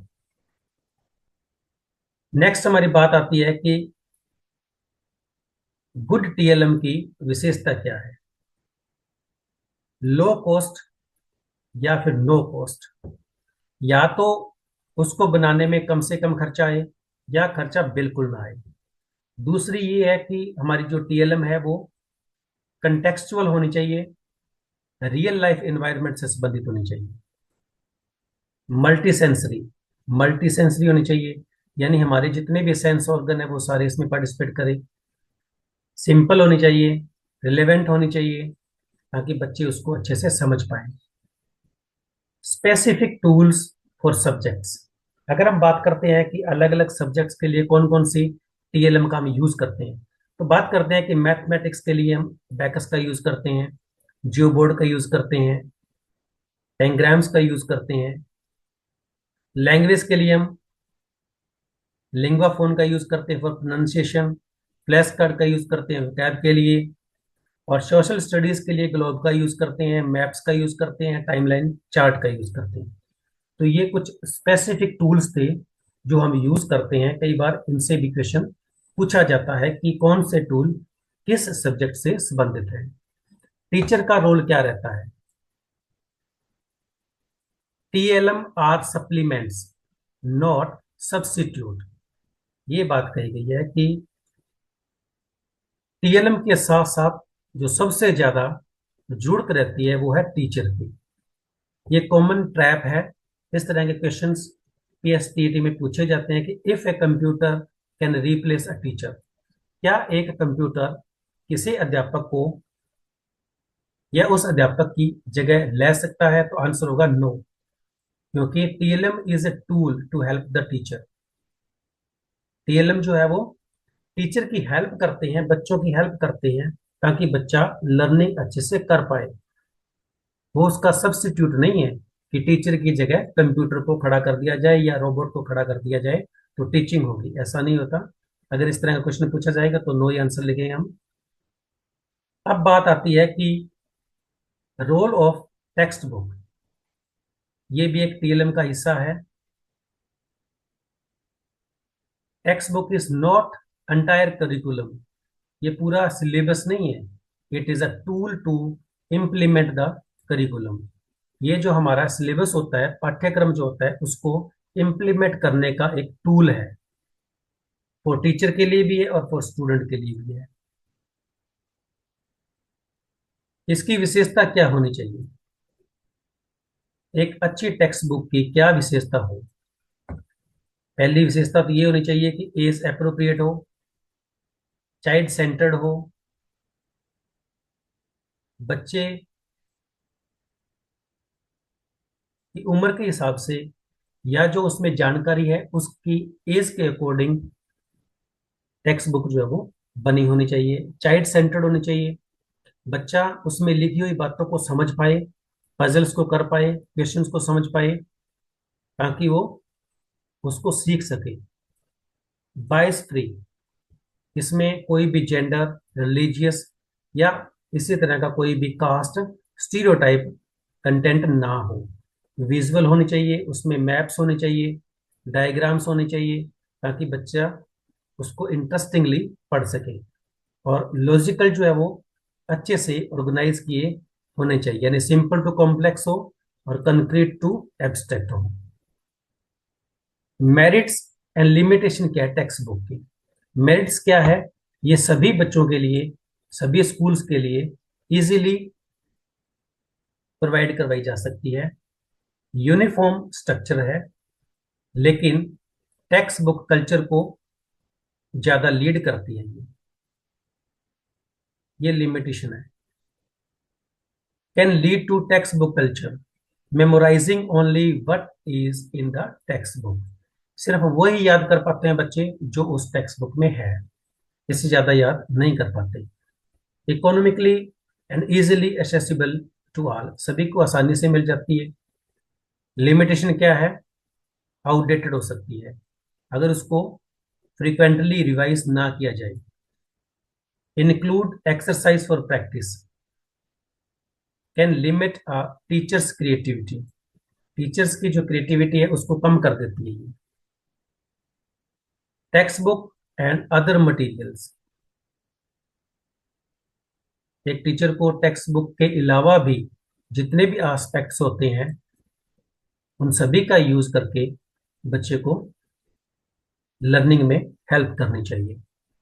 अब हम बात करते हैं कि कोई भी टेक्स्ट बुक जो है उसके कंपोनेंट कौन कौन से ये पूछे जाते हैं एग्जाम में। सबसे पहले उसमें होता है प्रीफेस, इंट्रोडक्शन होती है।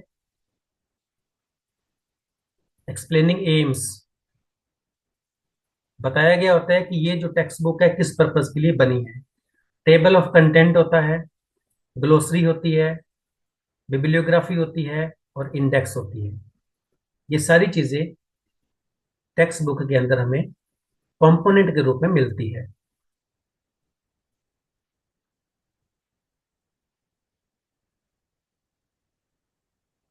अब हम बात करते हैं थ्री लैंग्वेज फॉर्मूला।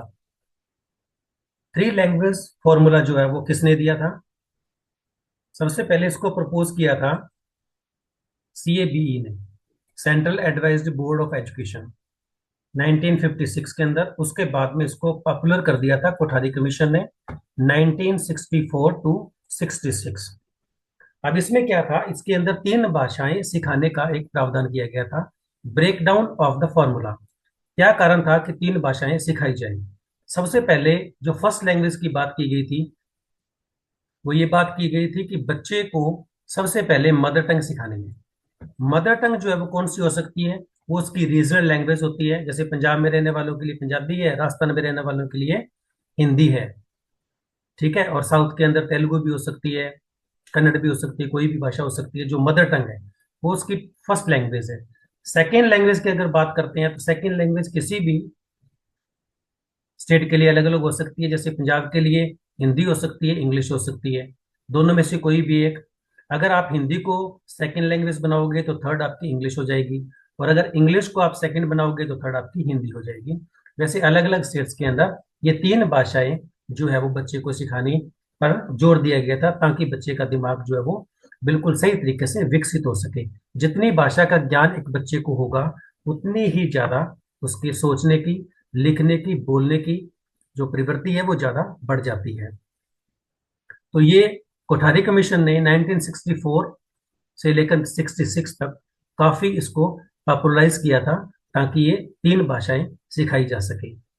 और हिंदी भाषी स्टेट्स के अंदर जैसे फॉर एग्जांपल बात करते हैं हरियाणा या राजस्थान है, तो उसमें फर्स्ट लैंग्वेज कौन सी होगी? हिंदी होगी।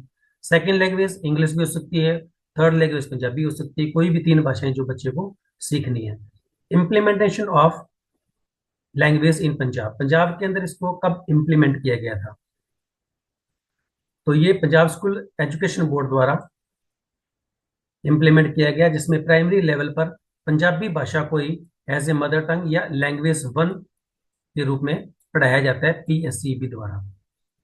और अपर प्राइमरी सेकेंडरी के अंदर पंजाबी फर्स्ट लैंग्वेज है, हिंदी सेकंड लैंग्वेज है, और जो इंग्लिश है वो थर्ड लैंग्वेज है। तो ये सीक्वेंस हमें पीएस टेट के लिए जरूरी है कि हमें पता हो, क्योंकि इससे क्वेश्चन पूछा जा सकता है कि पंजाब के अंदर पीएसईबी बोर्ड के अंदर फर्स्ट लैंग्वेज कौन सी है, सेकंड लैंग्वेज कौन सी है, और थर्ड लैंग्वेज कौन सी है। की रिकमेंडेशंस क्या थी? एनसीएफ 2005 और एनईपी 2020, इसमें क्या है? एनईपी 2005 में इस बात पर जोर दिया गया था कि मदर टंग जो है वो medium of instruction eight primary level होना चाहिए, ताकि बच्चे का दिमाग अच्छे से विकसित हो सके। लेकिन न्यू एजुकेशन पॉलिसी 2020 के अंदर क्या कह दिया गया? थ्री लैंग्वेज फॉर्मूला जो है वो लागू किया, लेकिन वो कहते हैं कि फ्लेक्सिबिलिटी होनी चाहिए, लचीलापन होना चाहिए। किसी भी भाषा को थोपना नहीं है। इसके अंदर ये कहा गया है कि किसी भी स्टेट के अंदर किसी भी एक लैंग्वेज को थोपनी नहीं है, कि वो बच्चे को सिखानी ही सिखानी है। At least two of three language must be native to India, और पहली जो दो भाषाएं हैं कम से कम वो भारतीय होनी चाहिए। और encourages study of classical language like Sanskrit, option के रूप में वो ये कहते हैं कि ये भाषा का उपयोग या सिखाने के लिए किया जा सकता है। Why is this important for pedagogy? ये पेडागोजी के लिए इंपॉर्टेंट क्यों है? क्यों है? क्योंकि सबसे बड़ा सिद्धांत दिया जाता है मल्टीलिंगुअलिज्म एज ए रिसोर्स, बहुभाषी संसाधन का रूप करना है। जितनी ज्यादा भाषा का यूज किया जाएगा, उतना ही लेवल जो है बच्चे का बढ़ता जाएगा। और इस बात पर जोर दिया जाता है कि मल्टीपल लैंग्वेजेस बर्डन नहीं है। Don't view as a burden, use them as a tool for teaching. आप बहुभाषी बनो और इसको एक एज ए टूल के रूप में हमें यूज करना है। कॉग्निटिव बेनिफिट क्या है इसका? Learning three languages enhance a child's cognitive flexibility and social tolerance. ये बच्चे की जो भाषा सीखने की प्रवृत्ति है, उसका ज्ञान, उसका दिमाग, उसका जो ब्रेन है, उसको बहुत ज्यादा डेवलप कर देती है। मीडियम ऑफ इंस्ट्रक्शन जो है वो बच्चे की मदर टंग होनी चाहिए एट प्राइमरी लेवल तक। उसके बाद में बात आ जाती है कि ऑर्गन स्पीच। ऑर्गन कौन कौन से है? इसमें से हर साल हर पेपर के अंदर क्वेश्चंस पूछा जाता है, तो हमारे एग्जाम के लिए भी मोस्ट इंपॉर्टेंट है। बोलने के लिए कौन कौन से अंग का हम यूज करते हैं? तो मेन हम बात करते हैं कि स्पीच ऑर्गन जो है वो दो तरह के हैं। मेन टू कैटेगरीज हैं। पहली है मूवेबल, जो मूव करते हैं, जो हिलते हैं, और दूसरे है इमूवेबल। मूवेबल ऑर्गन कौन कौन से हैं? जो एक्टिव है। पहला है हमारा टंग, ये इंपॉर्टेंट है। फ्लेक्सिबल ऑर्गन है। मूवेबल में आता है ये लोअर लिप। लिप तो हालांकि दोनों ही मूवेबल में है, क्योंकि इन्हीं से साउंड जो है वो प्रोड्यूस होती है। जो एयर का फ्लो बाहर निकलता है तब साउंड प्रोड्यूस होती है। तो इसमें कौन कौन से जो अंग है हमारे मुंह के, वो इन्वॉल्व होते हैं। टंग होती है, लोअर लिप होती है, सॉफ्ट प्लेट होती है, और सॉफ्ट प्लेट का एंडिंग पार्ट भी होता है, उवेला। कई बार सॉफ्ट प्लेट नहीं लिखा आता, उवेला लिखा आ जाता है, सॉफ्ट प्लेट लिखा आ जाता है, तो दोनों का ही हमने ध्यान रखना है। लोअर जा आ जाता है, मैंडिबल। ये वर्ड्स जो हैं वो की वर्ड्स हैं सारे, और इनको दिमाग में जरूर रखना। वोकल कॉर्ड आ जाती है। उसके बाद में वो ऑर्गन्स आ जाते हैं जो मूव नहीं करते। टीथ। टीथ जो है वो मूव नहीं करते। आपने कभी देखे हैं कि बोलते समय दांत इधर उधर हिल रहे हैं, या आगे पीछे हो रहे हैं, या पिछले आगे आगे, आगे वाले पीछे चले गए? ऐसा कुछ नहीं होता। हाँ, साउंड को प्रोड्यूस करने में ये हमारी हेल्प जरूर करते हैं अपर फ्रंट टीथ जो है वो। जब इनके साथ टंग हमारी टच होती है तो साउंड प्रोड्यूस होता है, लेकिन दांत हिलते नहीं है बोलते समय। Teeth ridge. रिज क्या होता है? जो हमारे दांत का ऊपरला हिस्सा है वो भी नहीं हिलता। Hard plate. जो हमारे मुंह में हार्ड प्लेट कौन सी होती है? जो हमारे मुंह में जीभ के टंग के बिल्कुल जस्ट ऊपर का जो एरिया है वो हार्ड प्लेट है। ये भी हमारा नहीं हिलता। मुंह हिलता है हमारा, लेकिन ये नहीं हिलती, ये अपनी जगह ही है। क्योंकि जबड़ा जब ऊपर नीचे होता है तो ये ऊपर नीचे होती है, लेकिन ये अपनी जगह से नहीं हिलती। नेसल कैविटी जो है वो क्या है? नाक की सहायता से जब एयर बाहर निकलती है तब कौन सी साउंड प्रोड्यूस होती है? तो ये भी हमारा एक स्पीच ऑर्गन है। अब बात करते हैं टेबल की। टेबल को हम अच्छे से समझ पाते हैं। टंग जो है वो मूवेबल है, लोअर लिप मूवेबल है, शॉर्ट प्लेट मूवेबल है। ये तीन हमारे मूवेबल आ गए, और नीचे वाले जो है वो इमूवेबल है। ये हिलते नहीं है। इनको हमने अच्छे से लर्न करना है, एग्जाम में क्वेश्चन जरूर आएगा। उसके बाद में बात करते हैं प्रोसेसिंग स्ट्रेटेजीज कौन कौन सी है। Bottom up processing, building block approach, ये क्या है? बॉटम अप का मतलब क्या? बॉटम का मतलब होता है सबसे हेठला हिस्सा। जब किसी भी भाषा को हम सीख रहे हैं तो सबसे हेठले से शुरू करेंगे और ऊपर की तरफ जाएंगे, अप की तरफ जाएंगे। ये हमारा बॉटम हो गया, और ऊपर हमारा अप हो गया। तो किसी भी भाषा को सीखने से पहले सबसे स्मॉलेस्ट पार्ट को सीखेंगे। स्मॉलेस्ट पार्ट क्या? हमारा साउंड है। फिर हम वर्ड को सीखेंगे, फिर फ्रेजेस सीखेंगे, फिर सेंटेंस सीखेंगे, फिर मीनिंग सीखेंगे। ठीक है। उसके बाद में टॉप डाउन प्रोसेसिंग है किसी भी भाषा को सीखने में। टॉप डाउन प्रोग्राम सबसे ऊपर से नीचे आना है। ऊपर से जब हम सीखेंगे, मान लो आप कोई पैराग्राफ पढ़ रहे हो, उसको अच्छे से पढ़ रहे हो आप, तो उसका आपको मीनिंग समझ आ रहा है। मीनिंग समझ क्यों आ रहा है? क्योंकि आपने पहले उस चीज की प्रैक्टिस की हुई है। आपका जो पहले का जो नॉलेज है, जो आपका एक्सपीरियंस है, वो उस पर लागू होता है। इसको कहते हैं बिग पिक्चर अप्रोच। और ये कौन सी है? Building block approach. क्योंकि छोटे छोटे ब्लॉक्स में हम सीखते हैं। और ये क्या है? बिग पिक्चर, यानी बड़ी चीजों से छोटी चीजों की तरफ आना। तो इस तरह हम इसको समझ पाते हैं। ये एग्जाम्पल्स यहाँ पे चीजें दी हुई है, आप अच्छे से पढ़ सकते हो। नेक्स्ट, उसके बाद में की कंपैरिजन है दोनों के बीच में। स्टार्टिंग पॉइंट क्या है? टेक्स्ट है बॉटम अप का, और इसमें क्या है? ब्रेन है। ये स्मॉलेस्ट यूनिट से शुरू होता है। और ये क्या है?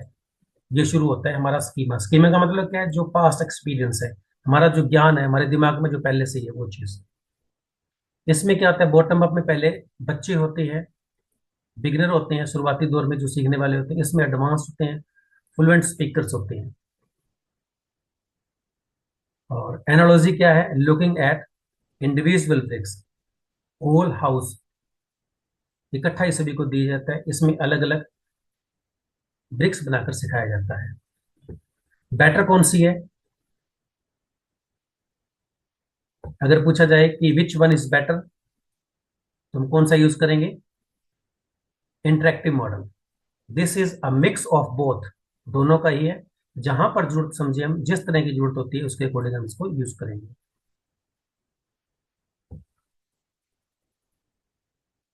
एग्जाम में क्वेश्चन कैसे पूछा जा सकता है? Which process involves using background knowledge to understand a passage. किसी पैसेज को समझने के लिए बैकग्राउंड नॉलेज का यूज कर रहे हैं तो कौन सा है? टॉप डाउन मॉडल है।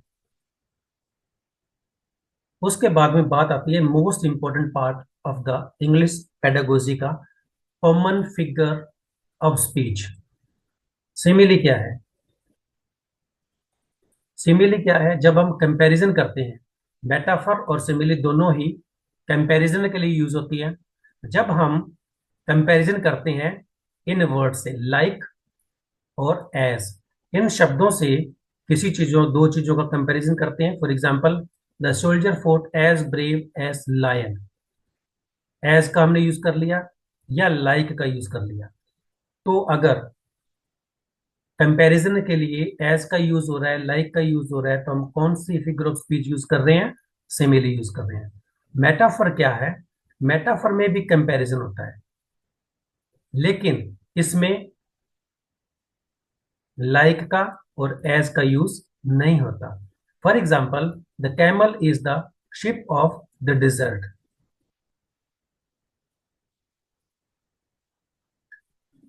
पर्सोनिफिकेशन इसमें क्या है?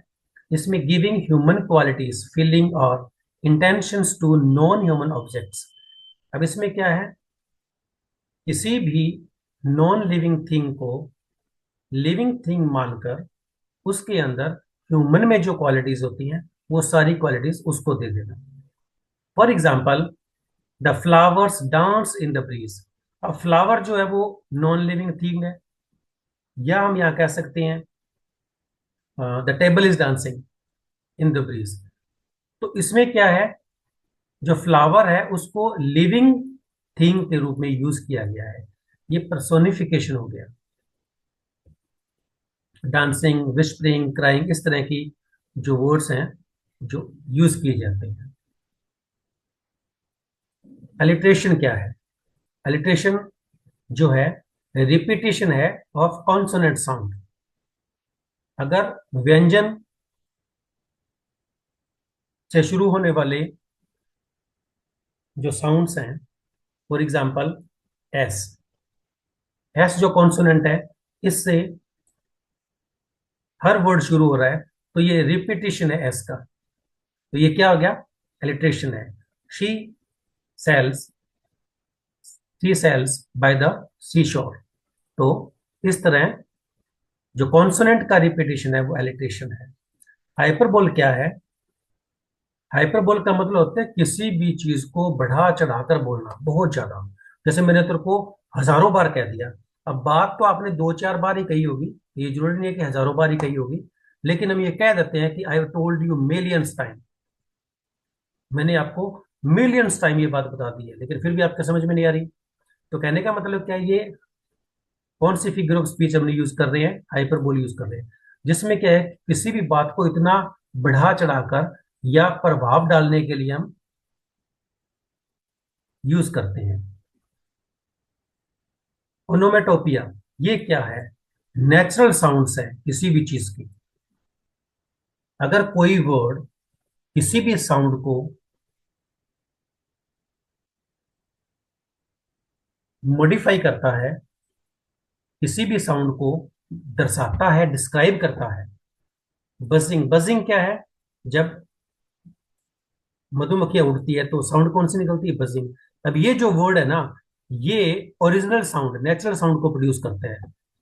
हिस ऑफ द स्नेक, स्नेक जो है वो हिस करता है, तो ये ओरिजिनल साउंड को प्रोड्यूस करता है, यानी नेचुरल साउंड्स को प्रोड्यूस करने वाले जो वर्ड्स हैं उनको हम कहते हैं अनोमेटोपिया। उसके बाद में ऑक्सीमोरॉन। ऑक्सीमोरॉन क्या होता है? ऑक्सीमोरॉन ऑपोजिट टर्म होती है, contradictory, side by side use होती है। For example, bitter sweet. अब जो स्वीट है वो बिटर कैसे हो गया? Clearly confused. अब जो कंफ्यूज है वो क्लियरली कैसे हो गया? उसी प्रकार लिविंग डेड, जो जीवित है वो डेड कैसे हो गया? तो इस तरह जब साइड बाय साइड हम यूज करते हैं टू कॉन्ट्राडिक्टरी अपोजिट टर्म्स तब हम ऑक्सीमोरॉन का यूज करते हैं। तो ये फिगर ऑफ स्पीच के कुछ यहाँ पर डेफिनेशंस बताई हुई है, शॉर्टकट्स, कीवर्ड्स बताए हुए हैं भी कैसे आपने करना है। सिमिली का मतलब क्या होता है? कंपैरिजन करते हैं लाइक और एज से, लगभग एक जैसा, approximately a is equal to b. Metaphor क्या होता है? डायरेक्ट कंपैरिजन होता है, कोई भी वर्ड का यूज नहीं करते, जैसे हम सिमिली में यूज करते हैं लाइक और एज का, यहाँ पर कोई वर्ड नहीं है। पर्सोनिफिकेशन में क्या है? कोई भी ऑब्जेक्ट नॉन लिविंग है उसको आपने ह्यूमन बना देना है। और एलिट्रेशन का मतलब क्या है? रिपीटेशन ऑफ साउंड्स, यानी कॉन्सोनेंट साउंड का रिपीटेशन है। हाइपरबोल का मतलब ओवर स्टेटमेंट्स, जैसे लाख बार बता दिया, मिलियंस टाइम मैंने आपको बता दिया, तो ये सारी चीजें जो है वो इस तरह यूज होती है। नेक्स्ट हमारी कुछ फिगर ऑफ स्पीच और है जो समय के साथ साथ यूज की जाती है। पिजिन। पिजिन क्या है? ये लैंग्वेज से संबंधित है। पिजिन है simple form of language. Simple form of language ये क्या है, और दूसरी हमारी क्या है? क्रियोल। दोनों में क्या अंतर है? पिजिन का मतलब क्या होता है? पिजिन एक स्पेसिफिक एरिया में बोली जाती है, इसका कोई नेटिव स्पीकर नहीं होता, ना ही कोई, मतलब ये लैंग्वेज है, ये कॉन्टेक्ट लैंग्वेज है, और ना ही किसी की फर्स्ट लैंग्वेज है। मतलब छोटा सा एरिया है, या दो लोग हैं, दो लोग हैं या दो ग्रुप हैं जो आपस में व्यापार करते हैं, और व्यापार करने के कारण वो उनकी जो लैंग्वेज है ना, वो कोडिंग वाली लैंग्वेज है, वो एक दूसरे से बात करते हैं तो कोड में बात करते हैं, हमें समझ नहीं आता।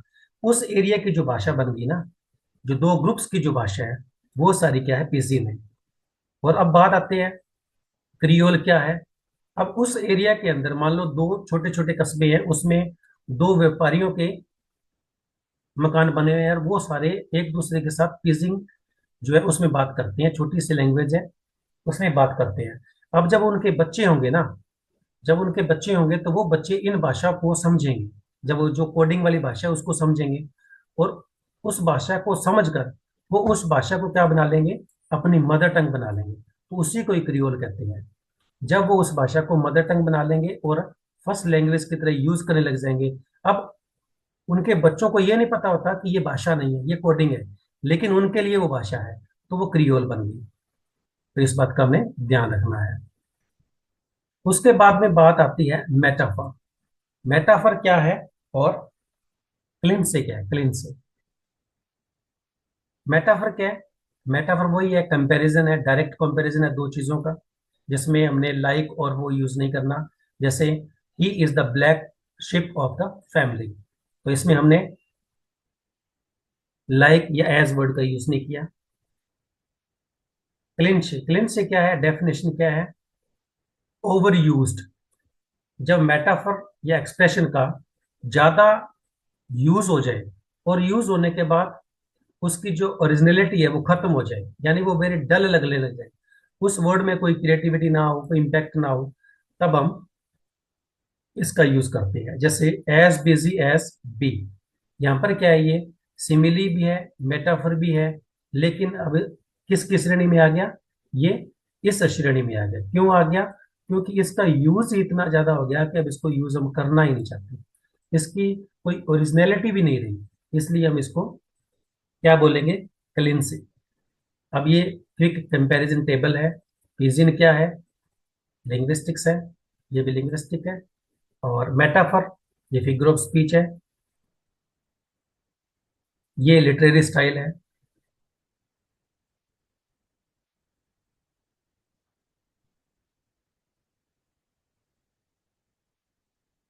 ओवर यूज हो गई है, डेड हो गई है, डेड एक्सप्रेशन को दर्शाती है, इसलिए इनका यूज नहीं किया जाता।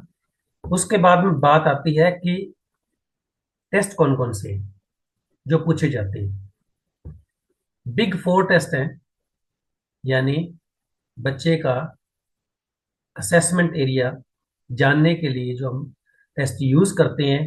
पर्पस उनका कौन कौन सा है, उसके लिए फोर टेस्ट है। पहला है हमारा प्रोफिशिएंसी टेस्ट। ये कौन सा होता है? ये किसी भी पर्सन की overall ability in a language regarding any specific course. जैसे आइलेट्स के लिए हम यूज करते हैं। तो ये सारे जो क्या है, प्रोफिशिएंसी टेस्ट है हमारे। अचीवमेंट टेस्ट कौन से होते हैं? फाइनल एग्जाम होते हैं। इनके जो क्लू है वही हमने लर्न करने हैं। डायग्नोस्टिक टेस्ट कौन कौन से होते हैं? जो बच्चे की वीकनेस और उसकी जो लर्निंग गैप है उसको जानने के लिए हम जो टेस्ट लेते हैं, और उसके बाद ही हम उसको रेमेडियल टीचिंग देते हैं। प्लेसमेंट टेस्ट क्या है? बच्चा बिगनर है, इंटरमीडिएट है या एडवांस्ड है, उस बच्चे को कौन से लेवल में रखें, इसके लिए जो हम टेस्ट ले रहे हैं वो प्लेसमेंट टेस्ट है। उसके बाद में बात आती है based on methods and structure, वो कौन कौन से हैं? डिस्क्रीट पॉइंट टेस्ट, इसमें क्या होता है, वन स्पेसिफिक लिंग्विस्टिक आइटम का टेस्ट किया जाता है। मान लो आपने एमसीक्यूज बनाया, एमसीक्यूज आपने बनाया और वो भी बना दिया, जितने भी क्वेश्चन डाले वो डाल दिए प्रेपोजिशन पर। तो यानी पार्ट ऑफ स्पीच में से आपने सिर्फ उठाया प्रेपोजिशन। तो उसके लिए जो टेस्ट बनाया आपने, वो टेस्ट कौन सा हो गया? डिस्क्रीट पॉइंट टेस्ट हो गया। इंटीग्रेटिव टेस्ट कौन सा है? जिसमें मल्टीपल स्किल्स जो है वो अप्लाई होती है। मल्टीपल स्किल्स जो है वो किसी तरह की भी हो सकती है, जिसमें ग्रामर, वोकेबलरी, स्पेलिंग्स, ये सारे टेस्ट किए जाते हैं, तो वो है इंटीग्रेटिव टेस्ट। तो ये दो तरह के टेस्ट हैं जो हमें ध्यान रखने हैं। इवेल्युएशन टाइमिंग फॉर्मेटिव है, जो पूरे साल के दौरान चलता है, बच्चों की हेल्प करता है इम्प्रूव करने के लिए, उसके लर्निंग गैप को समझने के लिए, और उसके बाद उसका डायग्नोज करने के लिए जो हम फॉर्मेटिव टेस्ट लेते हैं throughout the year. Summative test कौन सा होता है? समेटिव टेस्ट जो है वो किसी भी कोर्स के, किसी भी ईयर के एंड में जो फाइनल एग्जाम है तब हम जो टेस्ट लेते हैं वो हमारा होता है समेटिव टेस्ट। उसके बाद में आ गया हमारा स्कोरिंग क्राइटेरिया क्या है। ऑब्जेक्टिव टेस्ट है, मल्टीपल चॉइस क्वेश्चंस आ गए इसमें। दूसरा आ गया हमारा सब्जेक्टिव टेस्ट। सब्जेक्टिव में क्या आ गया? यहां पर हम समझते हैं requires the student to produce their own answers, जैसे ऐसे राइटिंग हो गया, ठीक है। उसके बाद में scoring depends on teacher's judgement, teacher की जजमेंट पे डिपेंड करता है कि उस बच्चे के कितने मार्क्स आए हैं। उसके बाद में हमारे पास एक टर्म है SQRRR, वो क्या चीज है? ये भी बहुत बार पूछी जाती है, रिबनसन ने दी थी इसको। और ये यूज क्यों की जाती है? किसी भी पैराग्राफ या चैप्टर के लिए ये यूज की जाती है टेक्निक। क्यों यूज करते हैं, आओ देखते हैं। सबसे पहले हम सर्वे करेंगे, यानी SQRRR। Before reading the actual test, spend 2 to 5 minutes scanning the chapter. कोई भी चैप्टर है उसको आपने रिव्यू करना है, उसको समझना है, तो आप ये फॉर्मूला अप्लाई करेंगे। कौन सा? SQRRR। सबसे पहले आप सर्वे करेंगे। सर्वे में कौन कौन सी चीजें देखेंगे? हेडिंग्स देखेंगे, सब हेडिंग्स देखेंगे, बोल्ड वर्ड्स देखेंगे, चार्ट्स देखेंगे, समरी देखेंगे। उसके बाद में goal, to get the big picture, gist, उसका सार देखेंगे भी, इसमें ये कहना क्या चाहता है। ये आपने कर लिया उस चैप्टर का, उस पैराग्राफ का सर्वे। उसके बाद में बात आती है क्वेश्चंस की। Turn the headings into questions. अब जो हेडिंग्स हैं उनको क्वेश्चंस बनाओ। If the heading is principle of language teaching, ask yourself what are the main principles, why are they important. अगर आप कोई पैराग्राफ पढ़ रहे हैं और उस पैराग्राफ में प्रिंसिपल ऑफ लैंग्वेज टीचिंग लिखा हुआ है, मान लो पैराग्राफ है उस पे लिखा हुआ है, तो आप क्वेश्चंस बनाएंगे कि कौन कौन से क्वेश्चन इसमें से बन सकते हैं। For example, what are the main principles, ये जरूरी क्यों है? गोल इसका क्या है? To give your brain a specific purpose for reading. ये आपको एक रास्ता दिखाएगा भी आप उस चैप्टर को क्यों पढ़ रहे हो। ये हो गया SQ। नेक्स्ट हमारा ट्रिपल आर है। पहला जो आर है वो क्या आएगा? पहला आर है आई बान। Don't just eye ball the word, look for the specific information. आपने रीड करना है अच्छे से रीड करना है, ताकि जो क्वेश्चन आपने बनाए उनका आंसर आपको मिल सके। Active information seeking. दूसरा, रिकॉल। इंफॉर्मेशन आपके पास आ गई, आपने रिकॉल किया, जो क्वेश्चंस बने थे उनके आंसर हम लिखेंगे। और उसके बाद में क्या है, जो गोल है हमारा, to move information from short term memory to long term memory. और उसके बाद में हम जो हमने पढ़ा, जो समझा, जो क्वेश्चन बनाए, आंसर दिए, उनको हम रिव्यू करेंगे। तो ये तीनों जो ट्रिपल आर है वो रीड, रिसाइट और रिव्यू को दर्शाते हैं। Once you finish the entire chapter, go back over your questions and notes. Questions पे जाना है, फिर उसको समझना है। गोल क्या है, ये कि आप कोई भूले तो नहीं, कोई चीज, सारी चीज पूरी होगी। अब बात करते हैं कि एस क्यू ट्रिपल आर जो टेक्निक है वो पीएस टेट के लिए इंपॉर्टेंट क्यों है। तो कीवर्ड्स देखो, सर्वे में क्या होगा, स्कैनिंग होगी। क्वेश्चन में क्या होगा, क्वेश्चन बनाएंगे, क्यों है, कैसे है। रीड करेंगे आंसर्स को देखने के लिए, डिसाइड करेंगे, उसके बाद रिव्यू करेंगे कि जो लिखा है वो सही है, कोई चीज रह तो नहीं गई। उसके बाद में बात आती है एरर एनालिसिस की। एरर को पहचानना है। ये क्या है, एक सिस्टमेटिक प्रोसेस है use by teachers to understand how and why learners make mistakes. Errors को पहचानना क्यों जरूरी है, क्यों जरूरी है, क्योंकि एरर्स बच्चा कर रहा है तो टीचर ये देखेगा भी बच्चा कहाँ पर गलती कर रहा है, गलती कर रहा है तो क्यों कर रहा है। तो सबसे पहले वो क्या करेगा, कलेक्शंस ऑफ सैंपल। जिस तरह की बच्चा गलती कर रहा है, सैंपल कलेक्ट करेगा। उसके बाद में आइडेंटिफिकेशन करेगा उन एरर्स की, भी किस तरह के एरर्स है। इन दिस स्टेज टीचर अंतर पता करता है कि मिस्टेक्स है। मिस्टेक्स का मतलब क्या है कि बच्चा खुद गलती को सुधार सके, या लर्निंग गैप है, एरर है, या हो सकता है टीचर की वजह से, या अगर मान लो कोई बच्चा जिसका ध्यान नहीं है सुनने में, या वो नहीं आया तो जो पार्ट्स बीच में रह जाते हैं, कहीं वो गैप तो नहीं है नॉलेज का। तो इस तरह की चीजें को आइडेंटिफिकेशन एरर में हम देखेंगे कि आइडेंटिफाई करना है कि मिस्टेक्स हो क्यों रही है।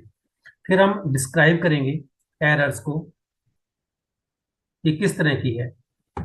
ओमिशन है, ओमिशन का मतलब कोई वर्ड छोड़ तो नहीं रहे। एडिशन है, कोई वर्ड एक्स्ट्रा तो नहीं डाल रहे। कोई वर्ड का जो यूज है वो गलत तरीके से तो नहीं हो रहा। जैसे फर्स्ट फॉर्म सा होती है, बच्चा सीड यूज कर रहा है डी लगाकर, सब्स्टिट्यूट तो यूज नहीं कर रहा। और इनकरेक्ट वर्ड ऑर्डर, या बच्चा आगे पीछे वर्ड्स लिख रहा है। तो ये सारी जो है वो डिस्क्रिप्शन है। ओमिशन, एडिशन, सब्स्टिट्यूट का यूज करना, परमेचुएशन, इनमें से तो नहीं है। फिर वो क्या करेगा, आइडेंटिफाई करने के बाद explanation of the errors, explain करेगा ताकि उसको दोबारा ना हो। इंटरलिंग्वल और इंट्रालिंग्वल। इंटरलिंग्वल का मतलब क्या, interferes from mother tongue, mother tongue में बच्चे को बताएगा। और इंट्रालिंग्वल में क्या है, ओवर जनरलाइजिंग इंग्लिश रूल्स। दो एरर्स हो सकते हैं, या तो वो मदर टंग के कारण एरर कर रहा है, तो मदर टंग के कारण कर रहा है तो मदर टंग में उसको समझाएंगे। और अगर वो इंट्रालिंग्वल इंग्लिश भाषा के ओवर जनरलाइजिंग के कारण भी कई बार गलती करता है। फॉर एग्जाम्पल गो है वर्ब, तो ईडी लगा दिया गोड, तो ये क्या ओवर जनरलाइजिंग है। उसके बाद वो इवेल्युएट करेगा, करेक्शन करेगा एरर्स की, इवेल्युएशन करेगा। और इवेल्युएशन करने के बाद उसको लगता है कि हाँ ठीक है, उसको लर्निंग गैप का पता लग गया, उसके बाद में डायग्नोज करके वो रिमेडियल टीचिंग देगा ताकि बच्चा एरर्स को रिपीट ना करे। उसके बाद में बात आती है कि बेसिक कंपोनेंट्स ऑफ लैंग्वेज कौन कौन सी है। बेसिक कंपोनेंट कौन कौन से हैं, फोनेम्स। फोनेम्स कौन से हैं, ये साउंड से रिलेटेड है। साउंड से रिलेटेड मतलब smallest unit of sound in a language. जैसे हमने लिखा बी, सी, डी, ई, यानी लेटर्स की जो साउंड है वो ही फोनेम है। Smallest unit of sound in a language, वो किसकी होती है? लेटर्स की होती है। तो हमारे जितने भी लेटर है ए से लेकर जेड तक, वो सारे क्या है? फोनेम है हमारे। और साउंड्स, लेटर्स 26 है, साउंड कितनी प्रोड्यूस करते हैं? 44, जिसमें से 20 वावल्स की और 24 कॉन्सोनेंट साउंड्स हैं। मॉर्फेम क्या है? मॉर्फेम जो है वो मीनिंगफुल सिस्टम है, यानी जो फोमेन है वो स्मॉलेस्ट यूनिट ऑफ साउंड है, और ये है smallest unit of a language that carries meaning, यानी स्मॉलेस्ट यूनिट ऑफ मीनिंग, वो हमारी मॉर्फेम है। इसमें भी आगे हमारे दो तरह की है, फ्री मॉर्फेम्स और बाउंड। फ्री में क्या है? बुक, ये सबसे स्मॉलेस्ट यूनिट है मीनिंग की, और इसके साथ जब हम एस ऐड कर देते हैं तो बाउंड मॉर्फेम्स बन जाती है। एक वर्ड और ऐड हो गया इसके साथ, ये साउंड ऐड होने से। उसके बाद में आता है सिंटेक्स। सिंटेक्स के स्ट्रक्चर है किसी भी सेंटेंस की, जिसमें वर्ब, ऑब्जेक्ट और सब्जेक्ट तीनों ही इंक्लूड है। किसी भी सेंटेंस की स्ट्रक्चर जो है हमारी सिंटेक्स से संबंधित है। अगर आप ये पूछा जाता है कि सिंटेक्स संबंधित है स्ट्रक्चर से। सिमेंटिक क्या है? Semantic literal meaning of system है, यानी कई बार सेंटेंस क्या होता है, सिंटेक्स के अकॉर्डिंग तो सही होता है, लेकिन सिमेंटिक उसका जो है वो गलत हो जाता है, तो उसको समझना बहुत जरूरी है। मान लो अपने ये बात कहते हैं,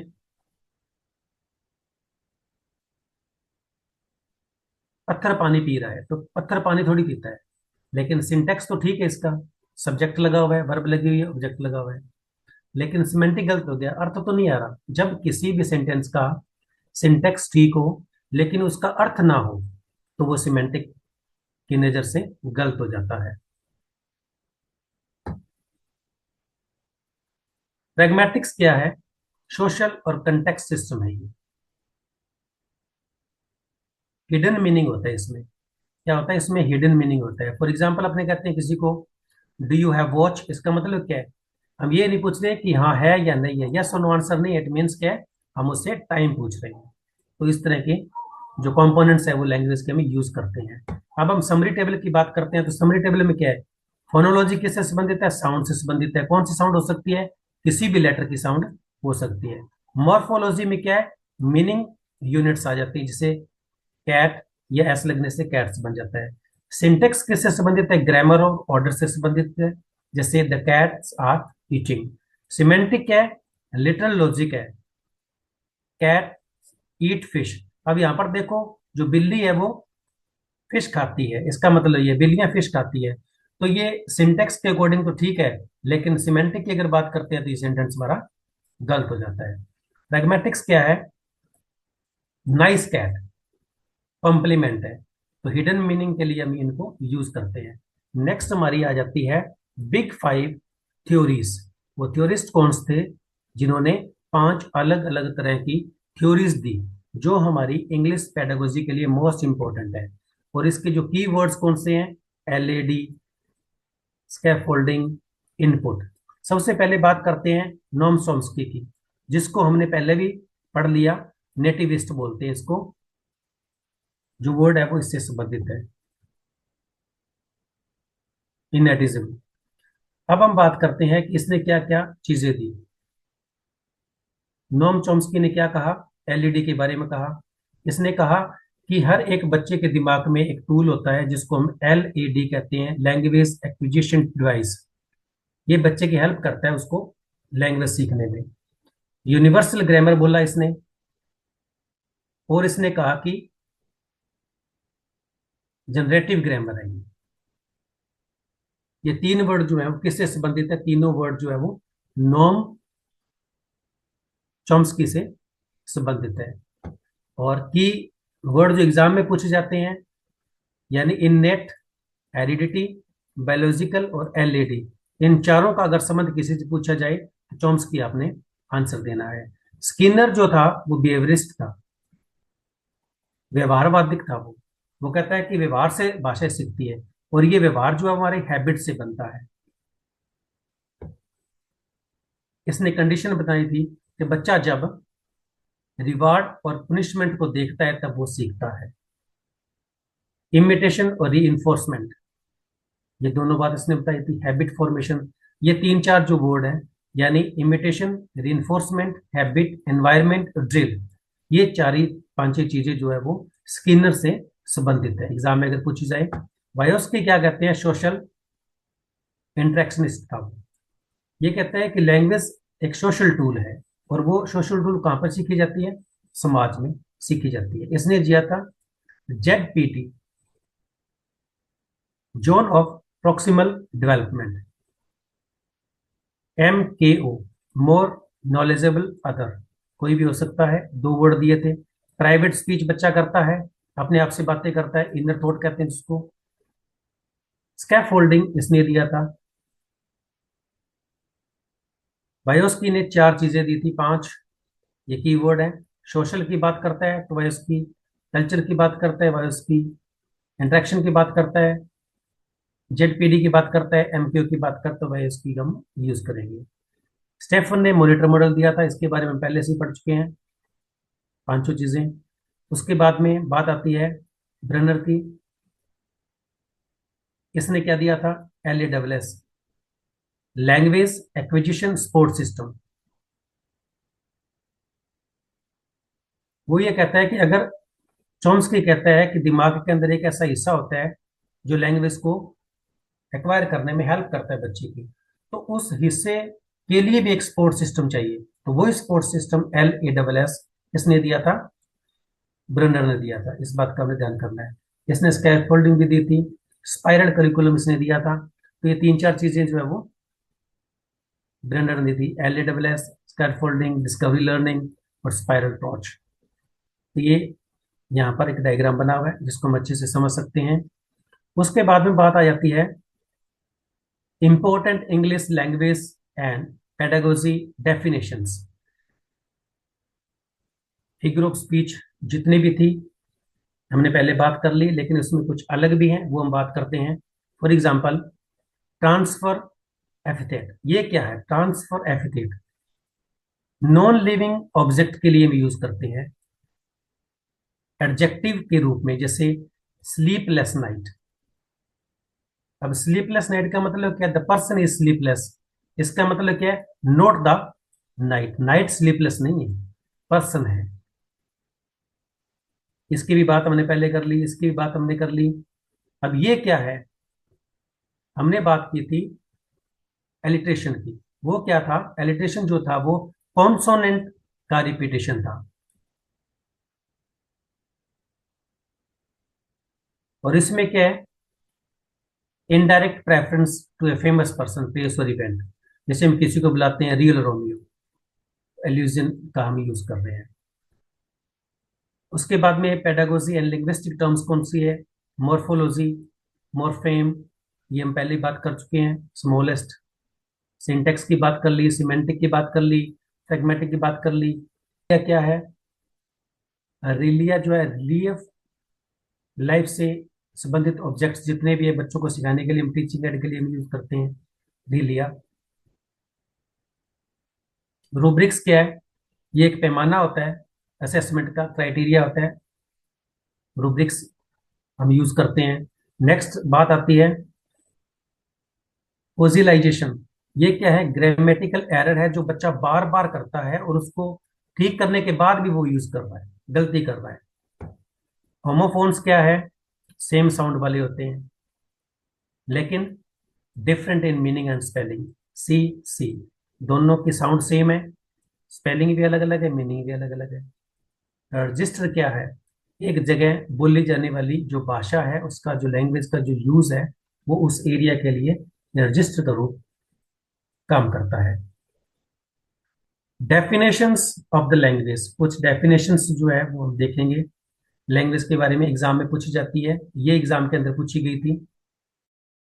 तो चार पांच डेफिनेशंस हैं जो मोस्ट इंपॉर्टेंट है, अगर डेफिनेशन पूछी जाएगी तो इनमें से पूछी जाएगी। स्वीट की जो डेफिनेशन थी सारी याद करने की जरूरत नहीं है, मैं आपको बताता हूँ कि कीवर्ड से कैसे याद करेंगे। स्वीट क्या होता है, आइडिया और साउंड, थॉट जो होते हैं वो स्वीट होते हैं हमारे, तो स्वीट से आपको ये लर्न हो जाएगी भी कौन कौन सी ये जो डेफिनेशन है वो किसकी है? स्वीट्स व्यूज क्या है? आइडिया और हमारे जो थॉट होते हैं वो स्वीट होते हैं तभी अच्छे लगते हैं। ठीक है। स्पायर क्या कहता है? स्पायर ये कहता है कि प्योरली ह्यूमन है। प्योरली ह्यूमन की अगर बात करता है कि लैंग्वेज जो प्योरली ह्यूमन है तो वो स्पायर की है। ब्लोच एंड ट्रैगर की ये पहले एक बार आ चुकी है, शायद ही आई दोबारा, लेकिन उसके बाद में मिलन करते हैं। The view of BMH। BMH, M से हम याद कर लेंगे मीडियम ऑफ स्पीच। तो ये हमारा क्लू वर्ड है जिससे हम इस डेफिनेशन को लर्न कर सकते हैं। सिस्टम ऑफ साइंस और मीडियम ऑफ स्पीच।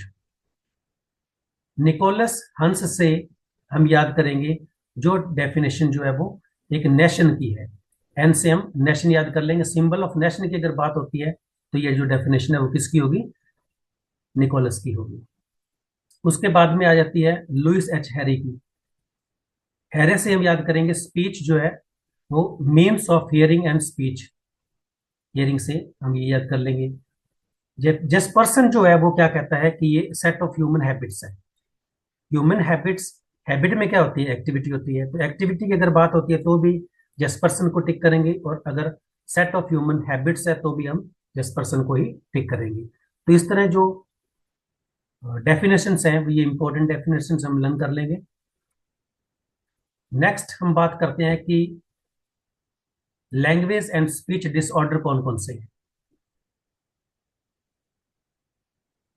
बच्चा बोल नहीं पाता, बच्चा लिख नहीं पाता, कौन कौन सी डिसएबिलिटीज उसमें है, और वो स्पीच से संबंधित, लैंग्वेज से संबंधित कौन कौन से डिसऑर्डर्स हैं, इन पे क्वेश्चंस जरूर पूछा जाता है, मोस्ट इंपॉर्टेंट है।